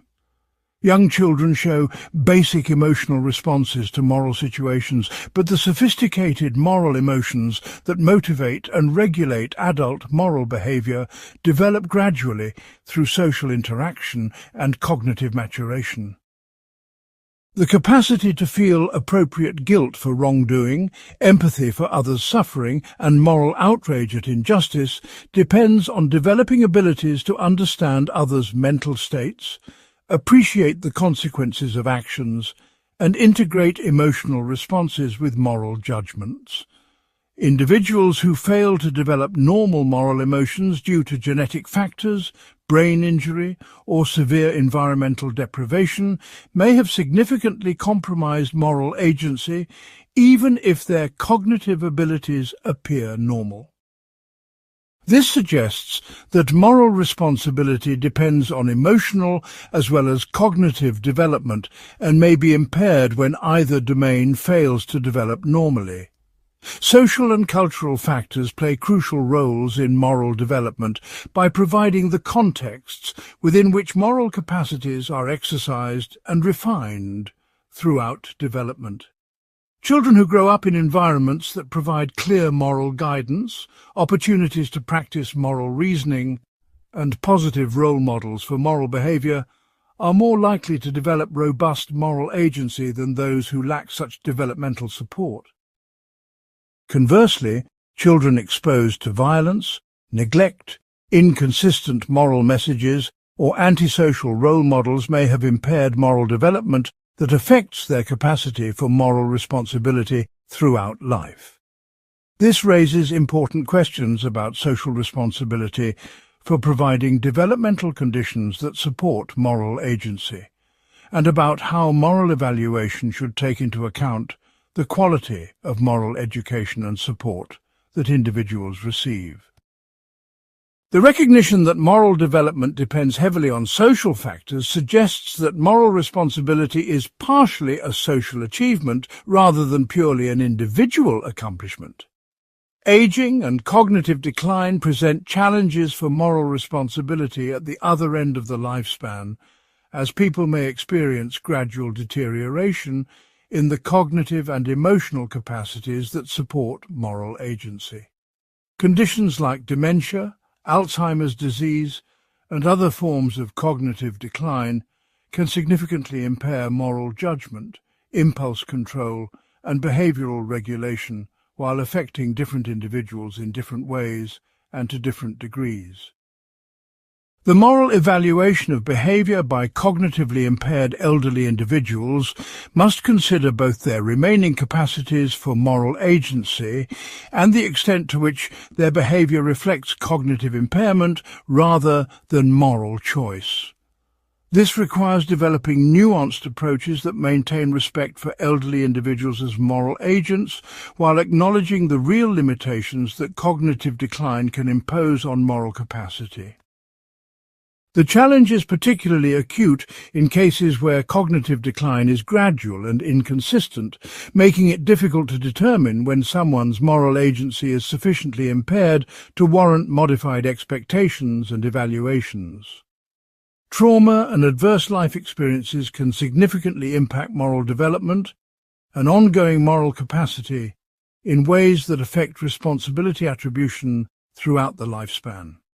Children who experience severe abuse, neglect, or exposure to violence may have disrupted moral development that affects their capacity for empathy, emotional regulation, and social relationships in ways that persist into adulthood. Similarly, adults who experience severe trauma may show lasting changes in moral judgment and behavior that reflect psychological injury rather than moral character. The moral evaluation of individuals with trauma histories must consider both the ways that adverse experiences can compromise moral agency and the possibility of recovery and moral growth through appropriate treatment and support. This perspective suggests that moral responsibility may be more dynamic and context-dependent than theories that treat it as a stable individual property. Educational and therapeutic interventions can potentially enhance moral development and restore moral capacity in individuals whose moral agency has been compromised by various factors. Moral education programs, Cognitive behavioral therapy, social skills training, and other interventions may help individuals develop or recover capacities for moral reasoning, emotional regulation, and prosocial behavior. The existence of such interventions raises questions about social obligations to provide support for moral development and recovery, as well as about how the availability of such interventions should affect moral evaluation of individuals who could benefit from them. If moral agency can be enhanced through intervention, this may increase expectations for moral behavior while also providing alternatives to purely punitive responses to moral failure. The recognition that moral responsibility develops and changes throughout the lifespan has important implications for legal and social institutions that must make practical decisions about appropriate expectations and consequences for people at different developmental stages. Criminal justice systems must balance recognition of developmental limitations with maintenance of accountability and public safety, while educational institutions must provide appropriate moral guidance and consequences that support continued moral development. These practical applications require translating developmental insights into institutional policies and practices while maintaining coherent and fair approaches to moral evaluation across different contexts and populations. The challenge lies in developing institutional frameworks that are both developmentally informed and practically effective in supporting moral agency and accountability throughout the human lifespan. Part 16. Personal Identity, Psychological Continuity, and Responsibility. The relationship between moral responsibility and personal identity over time presents fundamental challenges for moral evaluation when people undergo significant psychological changes that may affect their status as the same person who performed past actions. If moral responsibility requires that the person being held responsible is literally the same individual who committed the action in question, then dramatic personality changes, memory loss, mental illness, or normal psychological development might disrupt the identity connections necessary for responsibility attribution.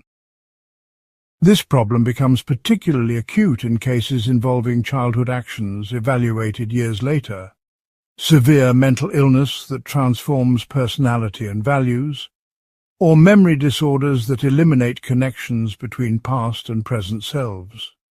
The challenge lies in developing accounts of personal identity that can support practices of moral responsibility while acknowledging the real psychological changes that people undergo throughout their lives. Philosophical theories of personal identity offer different approaches to understanding what makes someone the same person over time, with significantly different implications for moral responsibility. Physical continuity theories hold that personal identity consists in the continuity of the same human body or brain, suggesting that people remain the same individuals as long as their physical substance persists, regardless of psychological changes. According to this view, a person who develops severe dementia remains the same individual who performed past actions and can appropriately be held responsible for them despite dramatic psychological changes. However, physical continuity theories face challenges in explaining why bodily persistence should matter for moral evaluation when the psychological capacities that seem relevant to moral agency may be completely altered or destroyed. The theory also raises puzzles about cases involving brain transplants, gradual replacement of brain tissue, or other scenarios where physical and psychological continuity might come apart. Psychological continuity theories argue that personal identity consists in connections between mental states over time, including memories, personality traits, values, beliefs, and other psychological properties. John Locke's influential memory theory held that personal identity consists in the ability to remember past experiences as one's own, suggesting that people are responsible only for actions they can remember performing. Contemporary psychological theories typically require broader forms of psychological connection, including continuity of personality, values, and other mental characteristics, rather than relying solely on memory. These approaches suggest that significant psychological changes might indeed disrupt personal identity in ways that affect moral responsibility, making it inappropriate to hold people responsible for actions performed by psychologically discontinuous earlier selves. However, psychological theories face challenges in specifying exactly how much psychological change is needed to disrupt identity and in dealing with cases where psychological connections are gradual and partial rather than clearly present or absent. Derek Parfit's influential critique of personal identity argued that the question of whether someone is the same person over time often lacks determinate answers, and that moral responsibility should focus on more specific psychological connections rather than on metaphysical identity. According to Parfit, cases involving gradual psychological change or division of psychological connections may not have clear answers about personal identity, but this does not undermine moral evaluation if we focus on the actual psychological connections that exist between past actions and present individuals. A person might bear some degree of responsibility for past actions based on the extent of psychological connections without needing to resolve whether they are literally the same person who performed those actions. This approach suggests that responsibility attribution should be more graduated and context-sensitive than approaches that depend on all-or-nothing judgments about personal identity.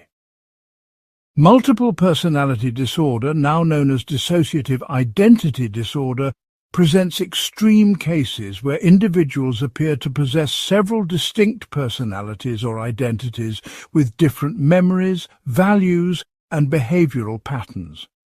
When individuals with this condition commit crimes or harmful actions while in one personality state, questions arise about whether their other personality states can appropriately be held responsible for those actions.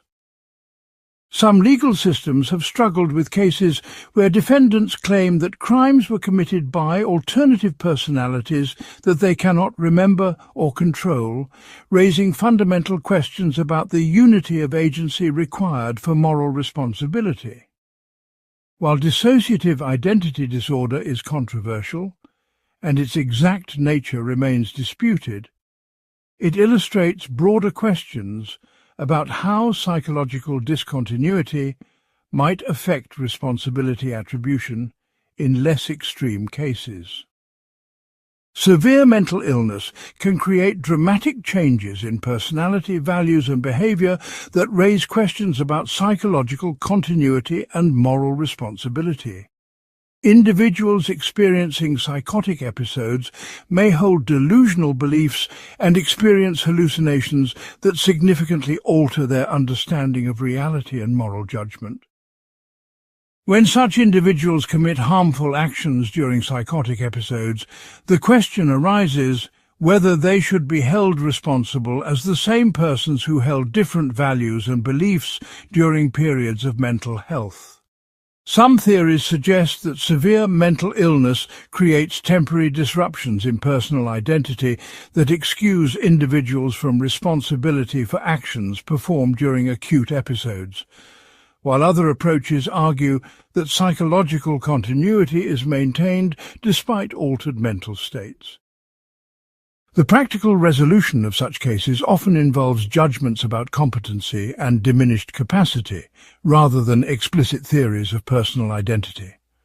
Childhood development creates natural examples of significant psychological change that challenge simple approaches to personal identity and responsibility. Adults bear little resemblance to their childhood selves in terms of cognitive abilities, personality traits, moral understanding, and life experience, raising questions about whether they can appropriately be held responsible for childhood actions. Legal systems typically recognize statute of limitations for childhood offences and provide special procedures for juvenile crime that acknowledge developmental changes without completely eliminating responsibility connections.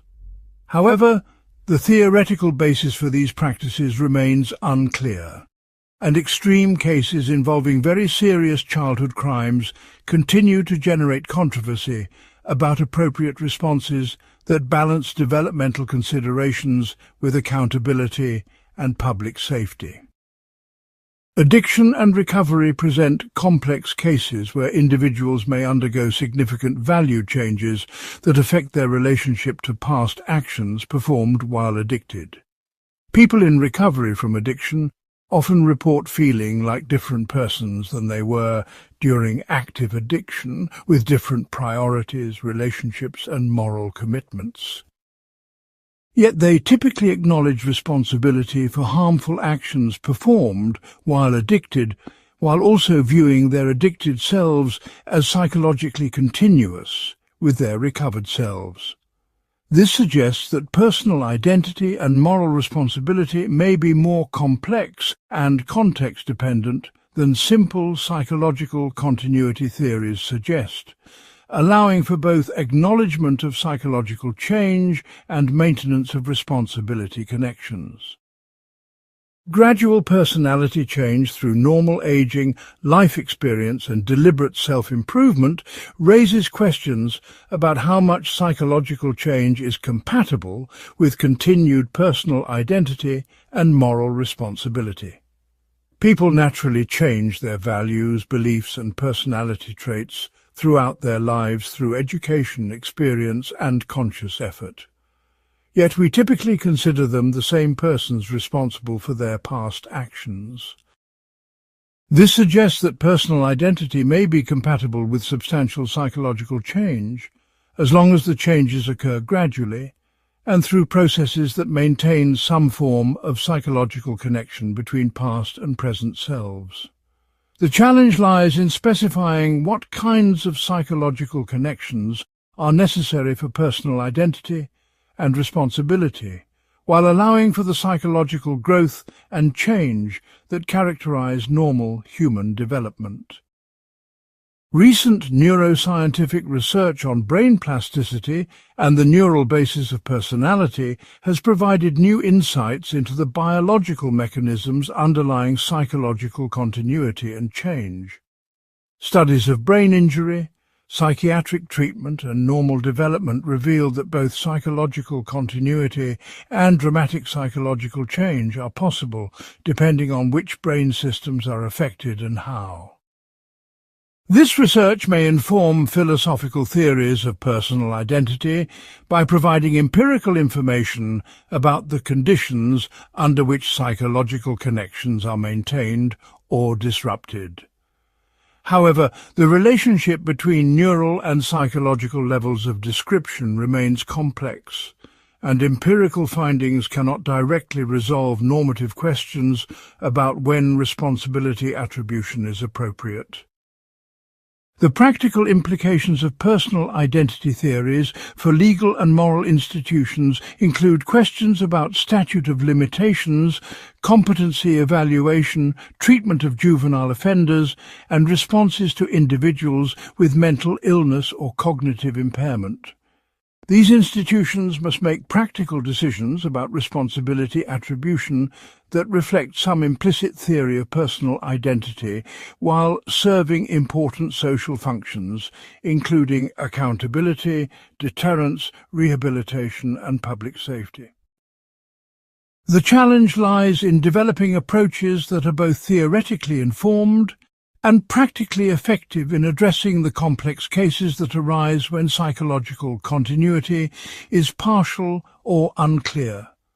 This may require accepting some degree of indeterminacy in responsibility attribution while developing institutional mechanisms that can function effectively despite theoretical uncertainties about personal identity. Part 17. Moral emotions, character, and the psychology of responsibility. The role of moral emotions in grounding and expressing moral responsibility represents a crucial dimension of moral life that connects individual psychology with social practices of praise and blame. Emotions like guilt, shame, pride, resentment, indignation, and compassion serve not merely as psychological accompaniments to moral judgment, but as constitutive elements of moral agency that help motivate moral behavior, guide moral evaluation, and sustain moral relationships. Understanding how these emotions function in moral psychology illuminates both the nature of moral responsibility and the conditions under which people develop and maintain the capacity for moral agency. The challenge lies in distinguishing between moral emotions that appropriately track moral responsibility and emotional responses that may distort or undermine accurate moral evaluation while preserving the essential motivational and social functions that emotions serve in moral life. Guilt represents perhaps the most fundamental moral emotion for understanding individual moral responsibility, because it involves self-directed negative evaluation in response to recognition of one's own wrongdoing. When people feel genuine guilt, they typically acknowledge that they have violated moral standards, accept responsibility for their actions, and experience motivation to make amends or avoid similar wrongdoing in the future. Guilt thus serves both self-regulatory functions by encouraging moral behavior and social functions by signaling accountability and concern for moral standards to others. However, guilt can also be problematic when it is excessive, misplaced, or manipulated by others in ways that undermine rather than support appropriate moral agency. The challenge lies in distinguishing between guilt that appropriately tracks moral responsibility and guilt that reflects psychological dysfunction, social manipulation, or distorted moral understanding. Shame differs from guilt in important ways that affect its relationship to moral responsibility and character development. While guilt focuses on specific actions and motivates repair and improvement, shame involves global negative evaluation of the self that can be paralyzing and destructive rather than motivating positive change. Some psychologists argue that shame is generally harmful to moral development because it attacks personal worth rather than encouraging better behavior, while others contend that appropriate shame can serve important functions in motivating conformity to social norms and maintaining relationships. The distinction between productive and destructive forms of shame may depend on whether shame motivates constructive behavior change or simply creates self-hatred and withdrawal from moral relationships. Understanding this distinction is crucial for developing approaches to moral education and responsibility that promote healthy moral development rather than psychological harm. Pride in moral achievement represents the positive counterpart to guilt and shame that can motivate continued moral behavior while potentially creating risks of moral complacency or superiority. Appropriate moral pride involves satisfaction with living up to moral standards and contributing to the welfare of others, but it can become problematic when it leads to self-righteousness, condescension toward others, or reduced motivation for continued moral effort. The challenge lies in maintaining motivation and self-respect for moral achievement, while avoiding the psychological and social problems that can result from excessive moral pride. This balance may require understanding moral achievement as partially dependent on fortunate circumstances and social support, rather than as purely individual accomplishment deserving unlimited pride. Empathy and compassion serve crucial roles in moral motivation by helping people understand and care about the welfare of others in ways that motivate moral behavior and guide moral judgment. The capacity to recognize and respond emotionally to others' suffering, needs and interests appears essential for developing and maintaining concern for moral considerations that extend beyond immediate self-interest. However, empathy can also be biased, selective and manipulable in ways that lead to partial or distorted moral judgment that favours some people over others based on irrelevant characteristics like physical attractiveness, similarity or social proximity. Recent research in moral psychology has revealed systematic biases in empathic responses that may undermine rather than support fair and impartial moral evaluation. This suggests that moral responsibility may require not just empathic capacity, but also rational correction of empathic biases through principled moral reasoning. Resentment and indignation represent moral emotions directed toward others who have violated moral standards, serving functions analogous to guilt in self-evaluation, but focused on evaluating and responding to others' moral failures. These emotions can motivate appropriate responses to wrongdoing, including demands for accountability, efforts to prevent future harm, and maintenance of moral standards in social relationships. However, resentment and indignation can also be excessive, misdirected, or motivated by self-interest rather than genuine moral concern in ways that undermine rather than support appropriate moral evaluation. P.F. Strawson's reactive attitudes theory suggests that these emotions are constitutive of holding people responsible rather than mere psychological responses to independently established facts about responsibility. This view implies that understanding when resentment and indignation are appropriate is crucial for understanding moral responsibility itself. Forgiveness represents a complex moral emotion that involves overcoming resentment toward wrongdoers while potentially maintaining moral standards and accountability expectations. Appropriate forgiveness may require that wrongdoers acknowledge their wrongdoing, accept responsibility, and demonstrate genuine commitment to avoiding future harm, but forgiveness can also be valuable even when these conditions are not met. The relationship between forgiveness and moral responsibility remains controversial, with some arguing that forgiveness undermines responsibility attribution, while others contend that it represents an appropriate response to responsibility that has been acknowledged and addressed. Understanding forgiveness may require distinguishing between different forms, including excuse, which eliminates responsibility, and forgiveness proper, which responds to responsibility in ways that promote healing and relationship repair. Moral anger differs from resentment and indignation by focusing on violations of moral principles rather than personal harm, potentially serving important functions in motivating responses to injustice and moral wrongdoing. Appropriate moral anger may motivate efforts to correct injustice, protect victims, and maintain moral standards in ways that benefit society, even when the angry person has not been personally harmed. However, moral anger can also be self-serving, excessive, or misdirected in ways that cause harm while claiming moral justification. The challenge lies in distinguishing between moral anger that appropriately responds to genuine moral violations and anger that uses moral language to justify personal grievances or group prejudices. This distinction may require careful attention to the motivations, targets, and consequences of angry responses rather than simply accepting claims about moral justification at face value. The development of moral emotions throughout childhood and their potential impairment through various psychological and social factors significantly affects the capacity for moral responsibility.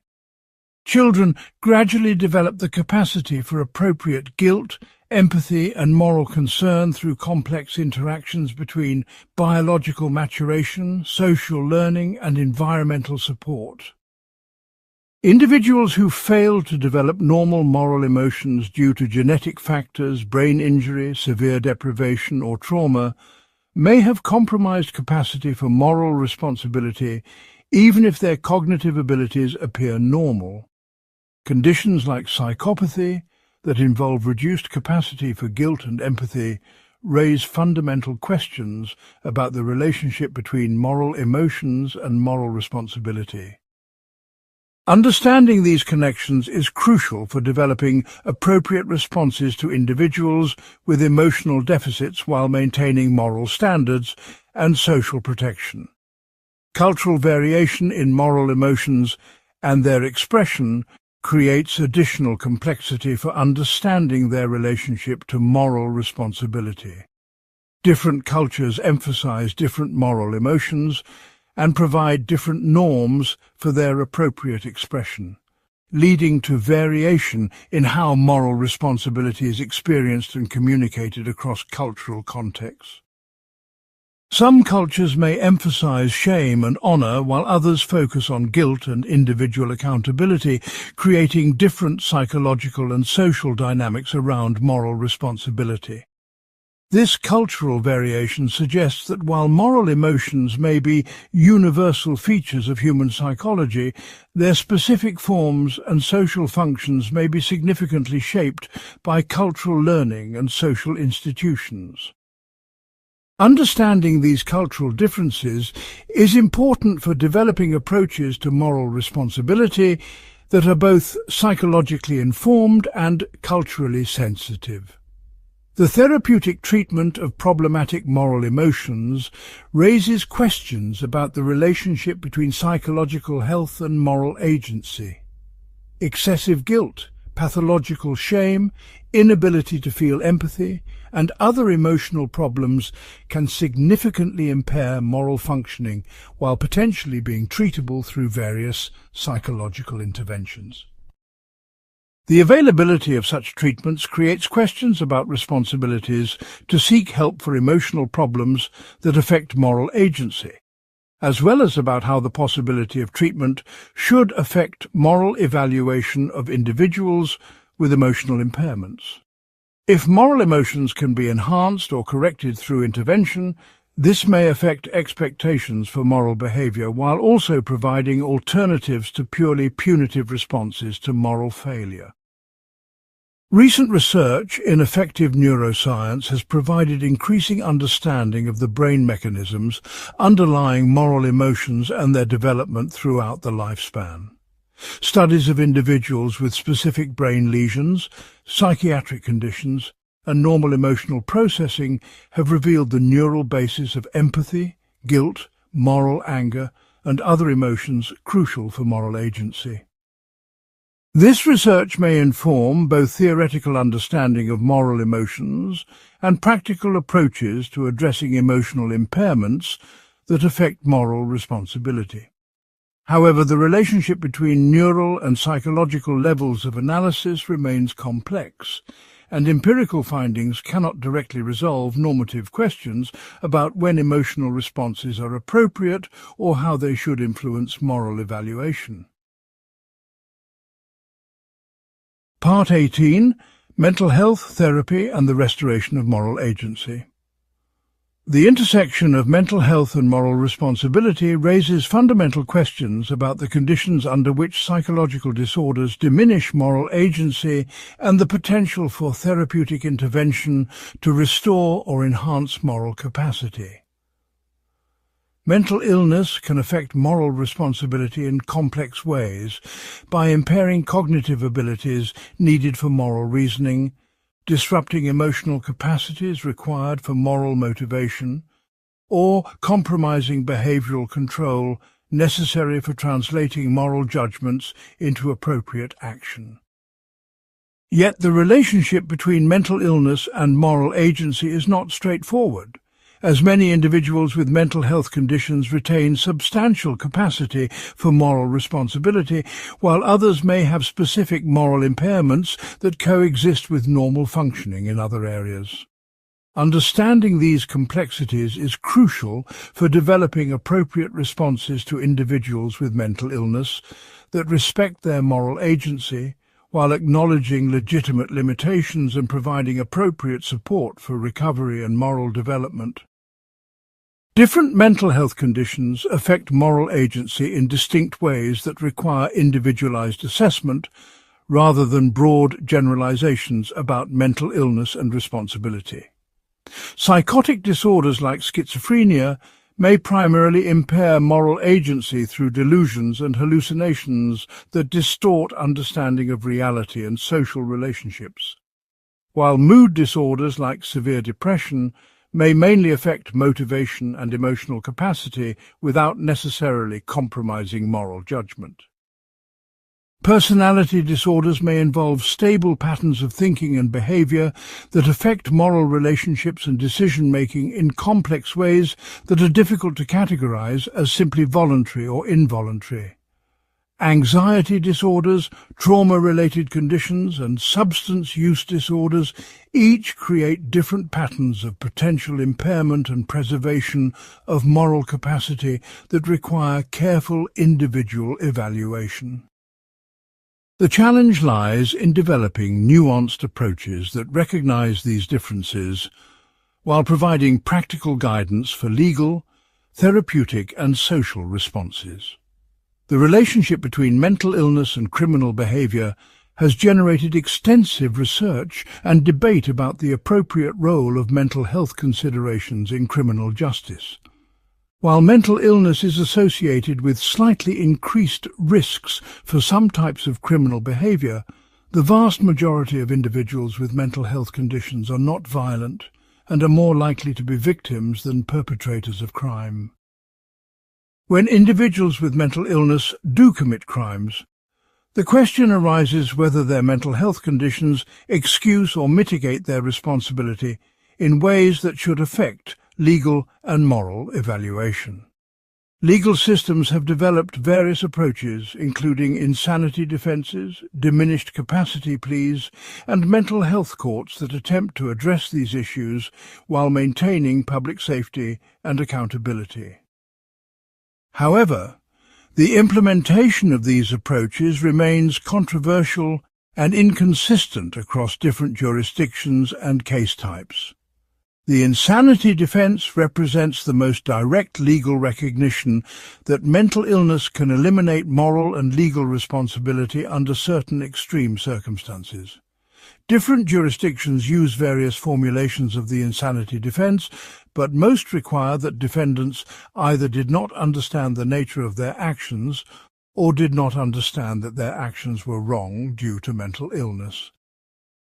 This approach focuses on cognitive capacity for moral understanding rather than on behavioral control or emotional capacity, reflecting assumptions about what kinds of mental impairments are most relevant to moral responsibility. Critics argue that the insanity defense is too narrow because it excludes individuals whose mental illness primarily affects emotional or behavioral control rather than cognitive understanding. Others contend that the defense is too broad because it may excuse individuals who retain substantial capacity for moral agency despite mental illness. Therapeutic approaches to addressing mental health conditions that affect moral agency range from medication management and individual psychotherapy to comprehensive rehabilitation programs that address multiple aspects of psychological and social functioning. Cognitive behavioral therapy, dialectical behavior therapy, and other evidence-based treatments can help individuals develop better emotional regulation, interpersonal skills, and coping strategies that support moral agency and prosocial behavior. Medication can address underlying neurochemical imbalances that contribute to symptoms while potentially improving cognitive and emotional functioning that supports moral capacity. However, the effectiveness of these interventions varies significantly across individuals and conditions, and some treatments may have side effects that create new challenges for moral agency. The question arises whether people have moral obligations to seek treatment for mental health conditions that affect their capacity for moral agency and relationships with others. The concept of moral injury has emerged as an important framework for understanding how exposure to morally problematic situations can cause psychological harm that affects ongoing moral capacity. Military veterans, healthcare workers, and others who work in contexts where they may be required to cause harm, witness suffering, or compromise moral values may develop lasting psychological symptoms that resemble post-traumatic stress disorder. Moral injury involves damage to moral identity and capacity that can affect relationships, self-worth, and ability to engage in moral reasoning and behavior in ongoing situations. This concept suggests that moral agency itself can be damaged by exposure to extreme moral conflicts, and that recovery may require specific therapeutic approaches that address moral and spiritual dimensions of healing rather than focusing only on symptom reduction.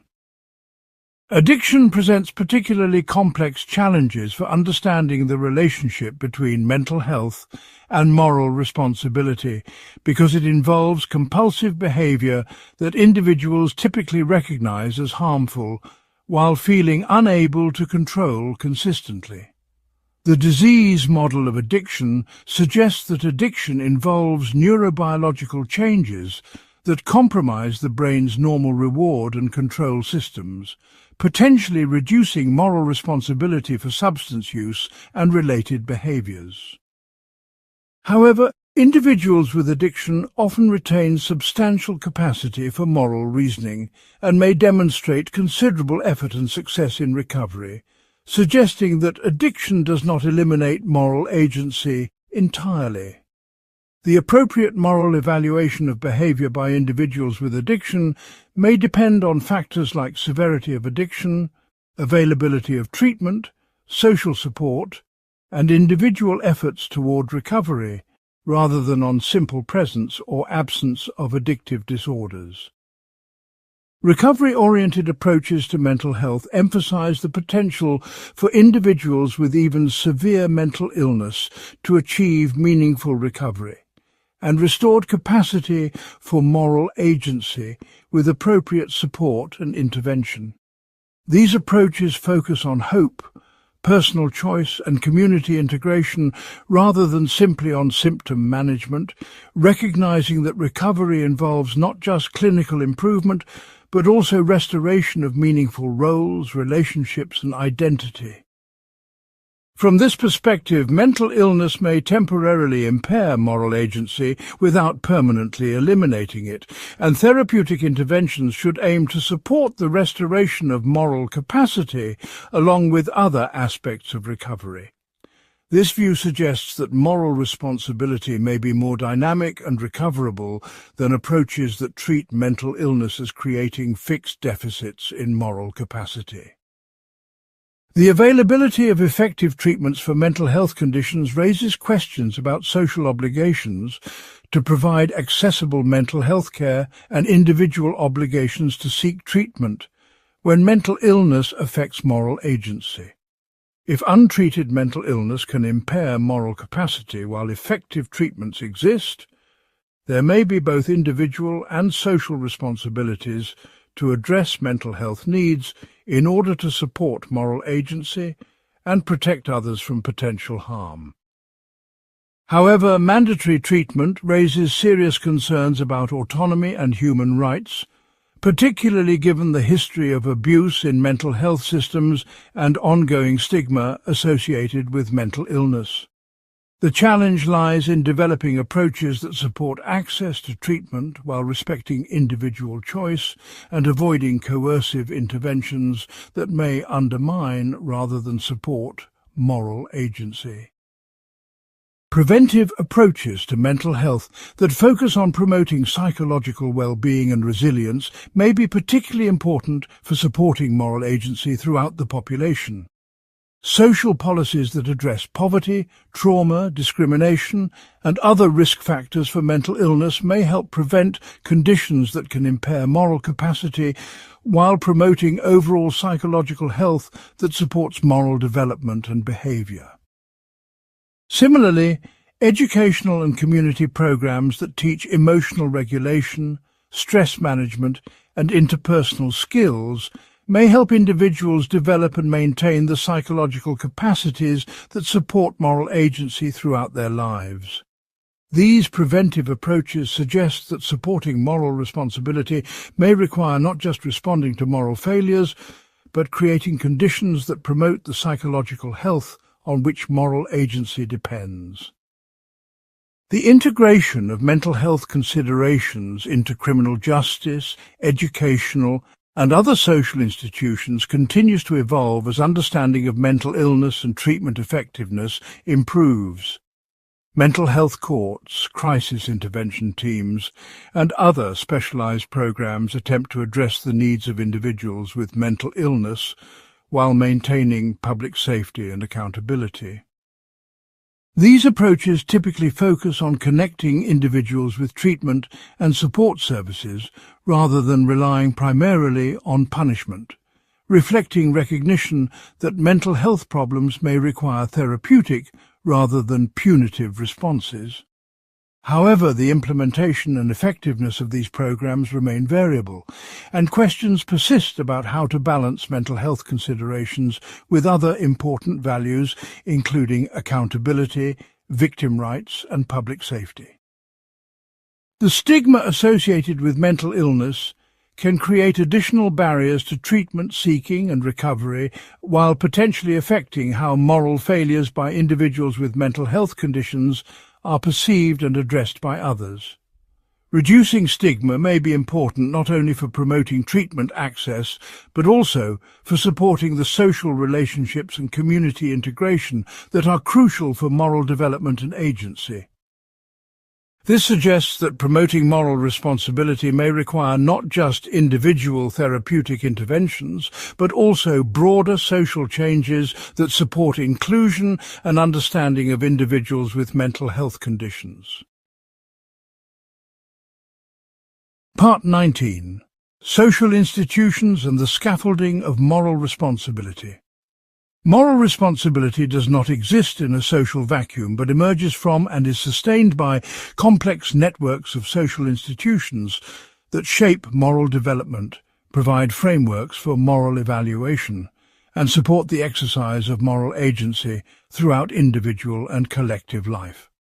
Families, schools, religious organizations, legal systems, political institutions and cultural practices all contribute to creating the social conditions within which moral responsibility becomes possible and meaningful. These institutions serve not merely as contexts for the exercise of pre-existing moral agency, but as constitutive elements that help create and maintain the very capacities for moral responsibility that they presuppose. Understanding this institutional dimension of moral responsibility illuminates both the social prerequisites for moral agency and the collective obligations to create and maintain institutions that support rather than undermine moral development and evaluation. Family structures and child-rearing practices represent the most fundamental institutional influences on moral development by providing the earliest contexts for learning moral values, developing emotional capacities, and practicing moral reasoning and behavior. Children learn about moral responsibility primarily through their interactions with parents and siblings who model moral behavior, set expectations, provide consequences for actions, and gradually transfer moral authority from external control to internal self-regulation. Different family structures and parenting approaches create different patterns of moral development, with some approaches promoting autonomous moral reasoning, while others emphasize conformity to authority or community values. The quality of family relationships, consistency of moral guidance, and presence of positive role models significantly affect children's capacity to develop into morally responsible adults. This suggests that moral responsibility has important intergenerational dimensions that connect individual moral development to broader patterns of family and community functioning. Educational institutions serve crucial functions in moral development by providing structured environments for learning moral reasoning, practicing moral behavior, and developing relationships with peers and authority figures outside the family context. Schools can promote moral responsibility through both explicit moral education programs and implicit messages conveyed through disciplinary policies, academic expectations, and social organization. The hidden curriculum of schools, including their approaches to fairness, respect for diversity, conflict resolution, and community participation, may be as important for moral development as formal instruction in ethics or character education. However, educational institutions can also undermine moral development through excessive competition, discriminatory practices, harsh punishment, or failure to address bullying and other forms of peer victimization. The challenge lies in designing educational approaches that promote moral development while serving other important educational goals and addressing diverse student populations with varying backgrounds and needs. Religious and spiritual institutions have historically played central roles in moral development and responsibility attribution by providing frameworks for understanding moral obligations, consequences for moral behavior, and communities for moral support and accountability. These institutions typically offer comprehensive worldviews that connect individual moral choices to broader purposes and meanings, while providing specific guidance about moral behavior and character development. Religious communities can provide powerful support for moral development through mentorship, community service opportunities, and social networks that reinforce moral values and behavior. However, religious institutions can also promote narrow or exclusionary moral perspectives that may conflict with broader social values of tolerance and inclusion. The role of religious institutions in contemporary diverse societies raises questions about how to respect religious freedom while maintaining common moral standards and avoiding religious dominance over secular moral and political institutions. Legal systems represent perhaps the most visible and powerful institutional frameworks for implementing social judgments about moral responsibility through criminal law, civil liability, and regulatory enforcement. Legal institutions attempt to translate moral principles into practical rules and procedures while providing mechanisms for determining responsibility, imposing consequences, and resolving disputes about moral and legal obligations.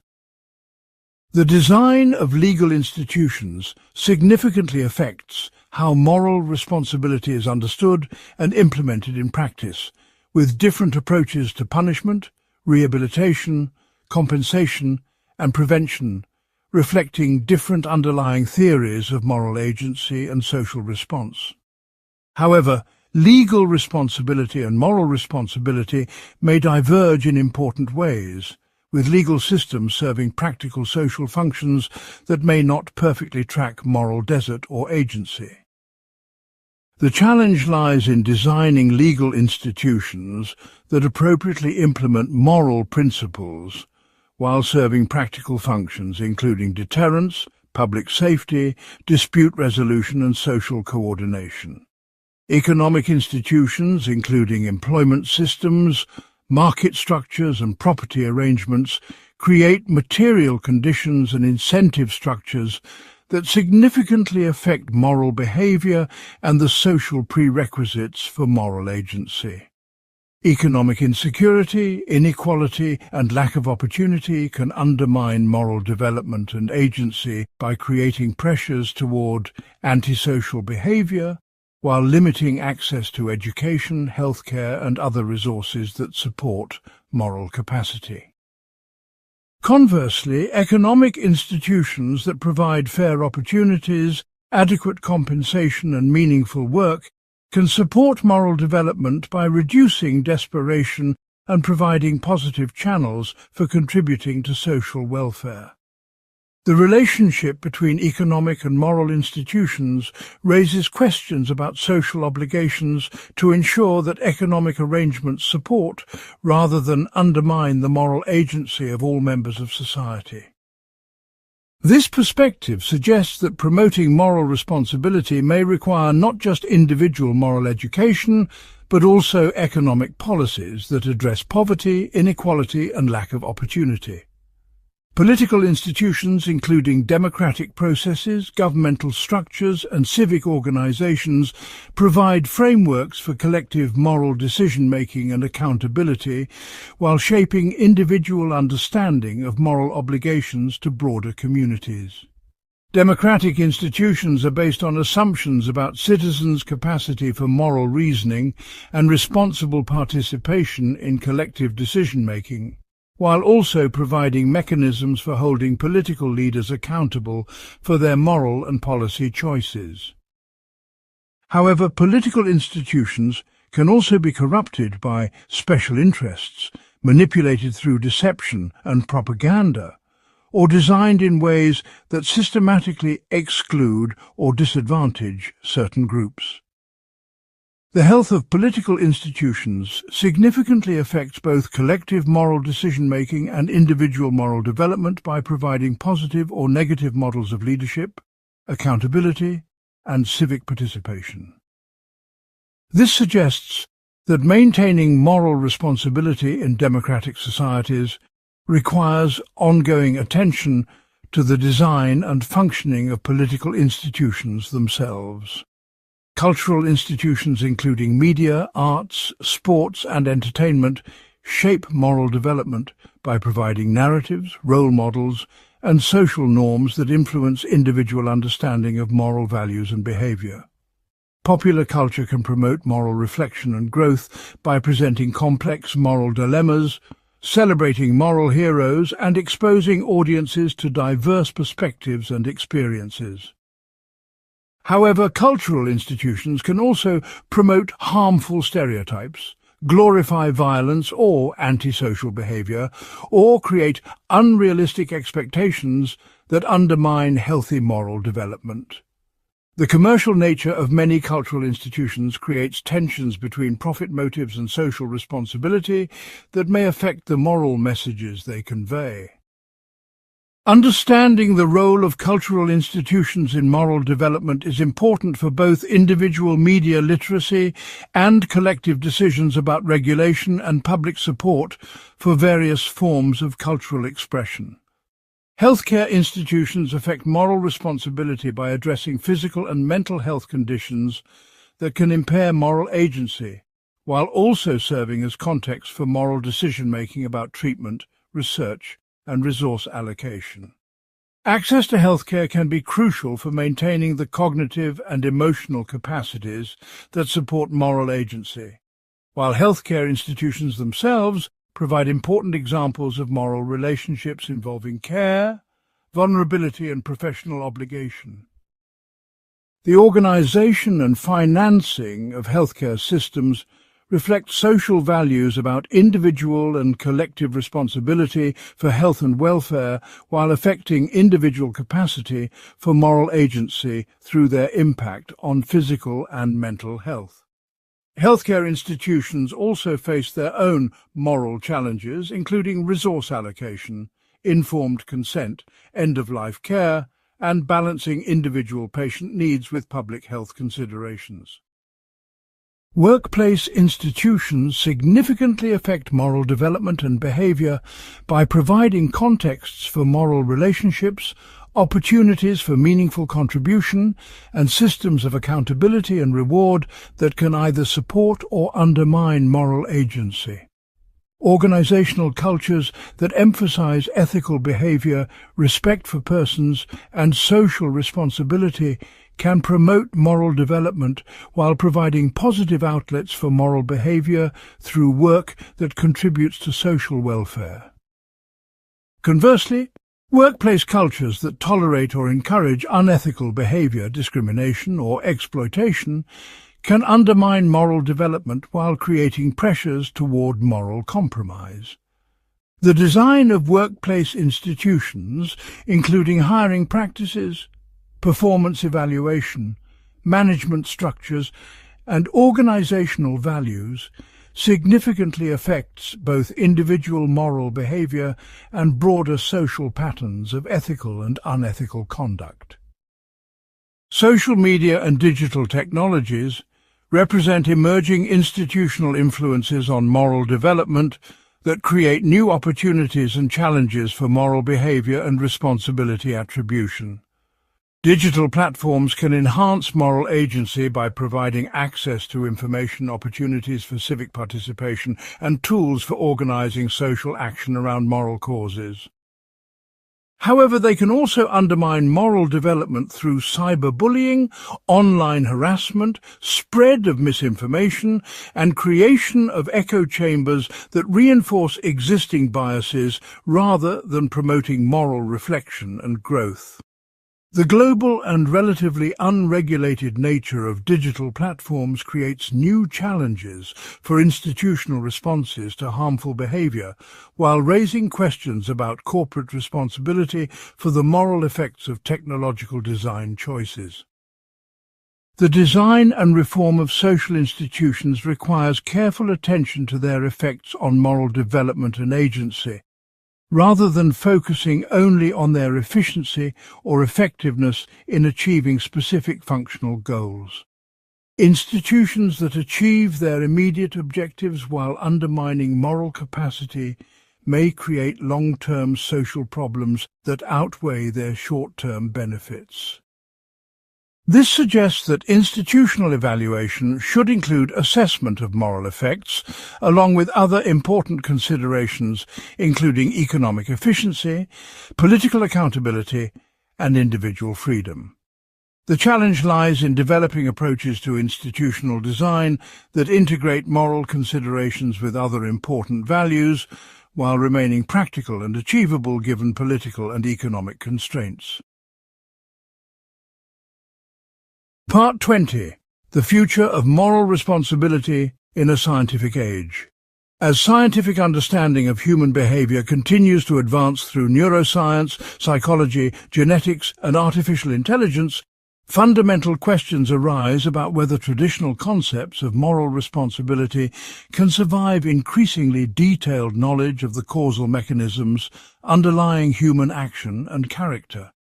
The tension between scientific determinism and moral evaluation that has driven philosophical debate for centuries may be reaching a critical point where empirical discoveries force practical reconsiderations of legal, educational, and social institutions built on assumptions about human agency and desert. Yet the complete abandonment of moral responsibility seems both practically impossible and potentially destructive of the social relationships and institutions that depend on practices of praise, blame, and accountability. The challenge for the future lies in developing approaches to moral responsibility that can integrate scientific insights while preserving the essential functions that moral evaluation serves in human social life. Advances in neuroscience continue to reveal the biological mechanisms underlying moral decision-making in ways that may transform understanding of moral agency and responsibility attribution. Brain imaging technologies allow researchers to observe neural activity associated with moral reasoning, emotional processing, and behavioral control with increasing precision and temporal resolution. Future developments may enable prediction of moral choices before conscious awareness, identification of neural markers for moral emotions like guilt and empathy, and precise mapping of brain networks involved in different aspects of moral agency. These capabilities could transform legal and social institutions by providing objective measures of moral capacity, predicting antisocial behavior before it occurs, and tailoring interventions to specific patterns of neural dysfunction. However, the translation of neuroscientific findings into practical applications raises complex questions about privacy, autonomy, and the appropriate role of biological information in moral evaluation. Genetic research on behavioral traits may eventually identify specific genes and gene combinations that influence moral behavior, creating possibilities for genetic testing, intervention and enhancement that could dramatically affect moral responsibility. If genetic factors significantly influence traits like empathy, impulse control, aggression and social cooperation, this knowledge could inform decisions about criminal sentencing, educational approaches, career guidance, and even reproductive choices. Genetic enhancement technologies might allow parents to increase their children's capacity for moral behavior while reducing predispositions toward antisocial conduct. However, genetic approaches to moral behavior raise profound concerns about genetic determinism, discrimination, equality, and human dignity that parallel broader debates about genetic enhancement and modification. The challenge lies in using genetic knowledge to support moral development and social welfare while avoiding reductive approaches that treat moral agency as simply a product of genetic inheritance. Artificial intelligence and machine learning systems are beginning to make decisions that affect human welfare in ways that raise new questions about moral responsibility and accountability in socio-technical systems. As AI systems become more sophisticated and autonomous, questions arise about whether they can bear moral responsibility for their actions, or whether responsibility should be attributed to their creators, programmers, owners, or users. The development of AI systems that can engage in moral reasoning and respond to moral considerations may eventually create artificial agents that qualify for moral responsibility in their own right. However, the current generation of AI systems lacks the consciousness, emotions, and understanding that seem essential for genuine moral agency, leaving questions about their moral status unresolved. The integration of AI systems into human decision-making processes also creates new forms of distributed agency, where responsibility may be shared between human and artificial agents in complex ways. Biotechnology and pharmaceutical interventions that can modify mood, cognition, and behavior create new possibilities for enhancing moral capacity while raising questions about authenticity and responsibility for enhanced moral behavior. Medications that improve emotional regulation, enhance empathy, or reduce aggressive impulses might reduce antisocial behavior while improving moral decision-making and behavior. Similarly, brain stimulation techniques might enhance moral reasoning abilities or increase motivation for prosocial behavior in ways that could benefit both individuals and society. However, moral enhancement raises questions about whether improved moral behavior achieved through artificial means deserves the same moral evaluation as naturally occurring moral behavior. The availability of moral enhancement technologies may also create social pressures or obligations to use such interventions that could undermine autonomy and authentic moral development. Social media and digital technologies are transforming moral relationships and responsibility attribution by creating new forms of public interaction, information sharing, and collective action that operate at unprecedented scales and speeds. Online platforms enable both moral mobilization around important causes and harmful behaviors like cyberbullying, harassment, and the spread of misinformation that can cause significant harm while being difficult to address through traditional accountability mechanisms.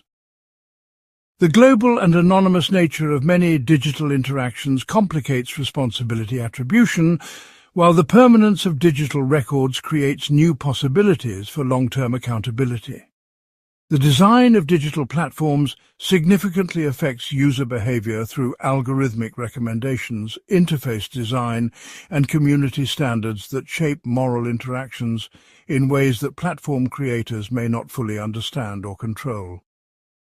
Understanding moral responsibility in digital contexts requires new approaches that can address both individual user behavior and corporate responsibility for technological design choices. Climate change and other global challenges require forms of collective action and long-term thinking that may strain traditional concepts of individual moral responsibility. The causes and consequences of climate change operate over spatial and temporal scales that exceed individual understanding and control, while requiring coordinated responses across multiple generations and political jurisdictions.